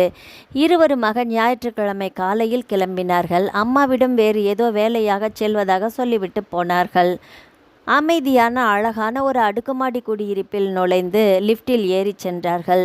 3வது மாடியில் முதலாவதாக இருந்தது அவளது பெயர் பலகை. அழைப்பு மணியை அழித்துவிட்டு படபடப்போடு காத்திருந்த நொடிகள் யுகமாக தெரிந்தது. உள்ளே தாழ்பால் விளக்கப்படும் ஒலி சன்னமாக கேட்க கதவு திறந்த உருவத்தை கண்டு ஆடிப்போனார் நந்தகுமார். அவர் கண்கள் நிலை குத்தி நின்றன. உள்ளே வாங்க என்று அழைத்த அந்த உருவம் சாட்சாத் அம்மாவே தான். அம்மா எப்படி இங்கே? விழி பிதுங்க கால்கள் தடுமாற உள்ளே சென்றார். சுகன்யா, யாரோ வந்திருக்காங்க பாரு. அம்மா உள்நோக்கி குரல் கொடுத்தபோது பலார் என்று அரைந்தது போல இருந்தது. வாங்க வாங்க. சுகன்யா சிரித்த முகத்தோடு வரவேற்றாள். நல்லா இருக்கீங்களா? சுகன்யா எதுவுமே நடக்காதது போல விசாரித்த போது அவருக்கு உடம்பெல்லாம் கூசி குறுகி போயிற்று. நீங்கள் வருவீங்கன்னு நான் எதிர்பார்க்கல. மொபைலில் உங்கள் படத்தை பார்த்த பிறகு தான் அவள் உங்கள் பொண்ணுன்னு தெரிஞ்சுக்கிட்டேன். ஆனால் அவளுக்கு என்ன தெரியாதுன்னு நினச்சி சமாதானப்படுத்திக்கிட்டேன். நான் அவகிட்ட எல்லாத்தையும் சொல்லிட்டேன். எவ்வளோ கோழையாக இருந்தேன்னு அவளுக்கு நல்லாவே தெரியும். சாகிறதுக்குள்ளே உங்ககிட்ட மன்னிப்பு கேட்கணும்னு தவிச்சேன். என்ன மன்னிப்பியா சுகன்யா? சேச்சே, அவ்வளோ பெரிய தப்பு எதுவும் நீங்கள் செய்திடலையே. ஒன்றை இழந்தால் தான் இன்னொன்றை அடைய முடியும்னு சொல்லுவாங்க. நான் உங்களை இழந்தேன், ஆனால் வானலாவிய தன்னம்பிக்கையும் தைரியமும் தெளிவும் அடைஞ்சேன். இன்றைக்கி நான் இந்த உயரத்துக்கு வந்ததுக்கு நீங்களும் ஒரு காரணம்தான். அதுக்காக நான் தான் உங்களுக்கு நன்றி சொல்லணும். உங்கள் மனைவி வரலையா? இல்லை, நாங்கள் இங்கே வந்ததோ உன்னை பார்த்ததோ எதுவுமே அவளுக்கு தெரியாது. அப்போ விட்டுடுங்க, பாவம், அவங்களாவது நிம்மதியாக இருக்கட்டுமே. அம்மா எப்படி உங்கள் கூட? ஒரு தடவை ஆஸ்பத்திரியில் அவங்கள பார்த்ததும் நான் பயந்தே போனேன். ஆனால் அவங்க என் பின்னால் அழுதுகிட்டே ஓடி வந்தாங்க. உனக்கு நான் செய்த கொடுமைகள் கொஞ்சமா நஞ்சமா? அதுக்கான தண்டனையை கடவுள் எனக்கு கொடுத்துட்டான். என் மனநிலை சரியில்லைன்னு சொல்லிட்டாங்க. அதுக்கான சிகிச்சைக்கு தான் வந்தேன். எனக்கு பயமாக இருக்குது சுகன்யா. யாருமே இல்லாத மாதிரி ஒரு பயம். என்னை உங்கூடையே கூட்டிகிட்டு போறியான்னு கெஞ்சினாங்க. அவங்கள என்னால் விட்டுட்டு வர முடியல. கூட்டிகிட்டு போனேன். நானே டாக்டர்கிட்ட காட்டினேன். நிறைய அன்பு காட்டினேன். நல்லாகிட்டாங்க. எந்த பேரனை கருவிலையே கலைக்கணும்னு ஒத்த காலில் நின்னாங்களோ அந்த பேரன் மேலே உசிரியே வச்சாங்க. அதிகாரம் காட்டி இல்லை, அன்பு காட்டி வளர்த்தாங்க. எந்த மனிதரும் பிறக்கும்போது கெட்ட குணங்களோட பிறக்கிறதில்ல, கடைசி வரைக்கும் கெட்டவங்களாகவும் இருக்கிறதில்ல. மக்கு சுகன்யா, இப்படி ஆகும்போது உங்கள் அம்மா அன்பே வடிவமாக ஆகக்கூடாதா என்ன? ஆனால் அவங்க என்னை பார்த்ததும் பார்க்காத மாதிரி போகிறாங்க. நீங்கள் வேற லென்ஸ் வழியாக உங்களை பார்த்துட்டு சுகன்யா என் பிள்ளை வந்திருக்காண்டின்னு வாயெல்லாம் பல்லா சின்ன பொண்ணு மாதிரி அவங்க குதித்தது உங்களுக்கு எப்படி தெரியும்? இந்த பாரா முகம் ஒரு சின்ன ஊடல், அவ்வளோதான். அவள் சொல்ல சொல்ல அம்மா சிரித்த முகத்தோடு காப்பி எடுத்து வந்தாள். பயந்துட்டியா என்றாள். நீயும் என்னை மன்னிச்சிடுமா. என்னை தாண்டா நீங்கள் எல்லாம் மன்னிக்கணும். நான் மட்டும் அப்படி ஆணவத்தில் ஆடாமல் இந்த மாதிரி அன்பாக இருந்திருந்தா இன்றைக்கி நீங்கள் இப்படி பிரிஞ்சிருப்பீங்களா? எல்லாம் என் தப்பு. ஆனால் நடந்து போன எதையுமே இனி யாராலும் மாற்ற முடியாது. நீ அடுத்த முறை வரும்போது பிருந்தாவையும் கூட்டிட்டு வா. நல்ல காலம். அவளாவது தைரியமாக என்கிட்ட இருந்து தப்பிச்சு போனாலே. இல்லாட்டி அவளையும் நான் கஷ்டப்படுத்தி இருப்பேன். நீ என்ன மனநோயாளின்னு சொன்ன பிறகு தாண்டா ஆடி போயிட்டேன். கம்பெனி நஷ்டத்தில் போனதும் அவசரமாக அதை விற்றேன். அந்த பணத்தை டெபாசிட்டில் போட்டுட்டு சிகிச்சை எடுக்கும்போது தான் சுகன்யாவை பார்த்தேன். எந்த பேரன் வேணாம்னு நினச்சேனோ அவன் எனக்கு தோழன் மாதிரி ஆகிட்டான். அவன் பேரில் அத்தனை பணத்தையும் போட்டு வச்சுட்டேன். உனக்கு ஒன்றும் ஆட்சேபனை இல்லையே. என்னம்மா இப்படி கேட்குற? நீ இப்படி சந்தோஷமாகவும் கலகலப்பாகவும் பேசுகிறத பார்க்கும்போது எவ்வளோ சந்தோஷமாக இருக்குது தெரியுமா? உன் பிஸ்னஸ் எப்படிடா போயிட்டுருக்கு? நல்லா போகுதுமா? பேத்தியை வைத்த கண் வாங்காமல் பார்த்தாள் அவள். உங்கள் அப்பா எல்லாம் சொல்லி இருப்பானே, என்னை பார்த்து பயமாக இருக்கா மீரா? முதல்ல இருந்தது, ஆனால் இப்போ இல்லை. அப்பாவின் கண்கள் அங்கும் இங்கும் யாரையோ தேடிற்று. சுகன்யாவுக்கு அதன் அர்த்தம் புரிந்தது. அம்மா, அர்ஜுன் எங்க? உள்ளே என்ன பண்ணுறான்? கூப்பிடுங்களேன். அம்மா உள்ளே போய் அவனை அழைத்து வந்தாள். ஹலோ அப்பா. எல்லாத்தையும் அம்மா சொன்னாங்க. நான் உங்களை பற்றி விசாரித்தேன். பார்க்கணுன்னு ஆசைப்பட்டாங்க. உங்கள் கம்பெனி நஷ்டத்தில் போனது, இப்போ நீங்கள் வேலைக்கு போகிறது, மீரா கல்யாணம் நின்று போனது எல்லாமே எனக்கு தெரியும். உலகம் சின்ன உருண்டை தான். ஒருத்தரை பற்றி தகவல் சேகரிக்கிறது அவ்வளோ ஒன்றும் கஷ்டமான காரியம் இல்லை இந்த விஞ்ஞான வளர்ச்சியில். அப்பா பிரமிப்போடு அவனையே பார்த்தார். என்ன கம்பீரம், அழகு, தெளிவு, தைரியம், இதெல்லாம் அன்று தன்னிடம் இல்லாமல் போனதால் தானே இத்தனையும். வெட்கி போனார். கவலைப்படாதீங்கப்பா, மீரா கல்யாணம் என் பொறுப்பு. ஒரு அண்ணனா நின்று அதை ஜாம்னு நடத்துவேன். அவன் அருகில் வந்து அணைத்து கொண்டான். ஒரு குழந்தை மாதிரி அவனது தோளில் சாய்ந்து கொண்டு அழுதார். நீண்ட நேரம் கழித்து அவர்கள் கிளம்பினார்கள். திடீரென்று சுகன்யா உள்ளே போனால். வரும்போது ஒரு நீண்ட உரையோடு வந்தாள். என்ன இது? சட்டப்படியான விடுதலை பத்திரம். இது இப்போ அவசியமில்லைன்னு நீங்கள் நினச்சாலும் இதை நான் கொடுத்தே ஆகணும். உங்கள் மனைவியை இது சமாதானப்படுத்தும். நாம் எல்லாரும் ஒன்றா இருக்கலான்னு நினச்சேம்மா, மீரா மெல்லிய குரலில் சொன்னாள். இல்லைம்மா, அது கொஞ்சம் கஷ்டம், புரிஞ்சுக்கோ. நம்ம அன்பும் கடமைகளும் தொடரும், ஆனால் அதுக்காக சேர்ந்தே இருக்கணும்னு அவசியம் இல்லை. உங்கள் அம்மா மனசில் நான் பயத்தை ஏற்படுத்த விரும்பலை, நீ புரிஞ்சுக்குவேன்னு நம்புகிறேன். சுகன்யா சொல்ல வந்தது மீராவுக்கு நன்கு புரியவே செய்தது. அப்பாவை அழைத்து கொண்டு கிளம்பினாள் அவள். அம்மா, நீ என்னோட வந்துடுறியா? அம்மாவிடம் கேட்டார். சாரிடா, என் பேரனை விட்டுட்டு வர மாட்டேன். நீ இங்கே மீராவோட அடிக்கடி வந்துட்டு போ. உங்கள் யார் மேலேயும் எங்களுக்கு எந்த கோபமும் கிடையாது.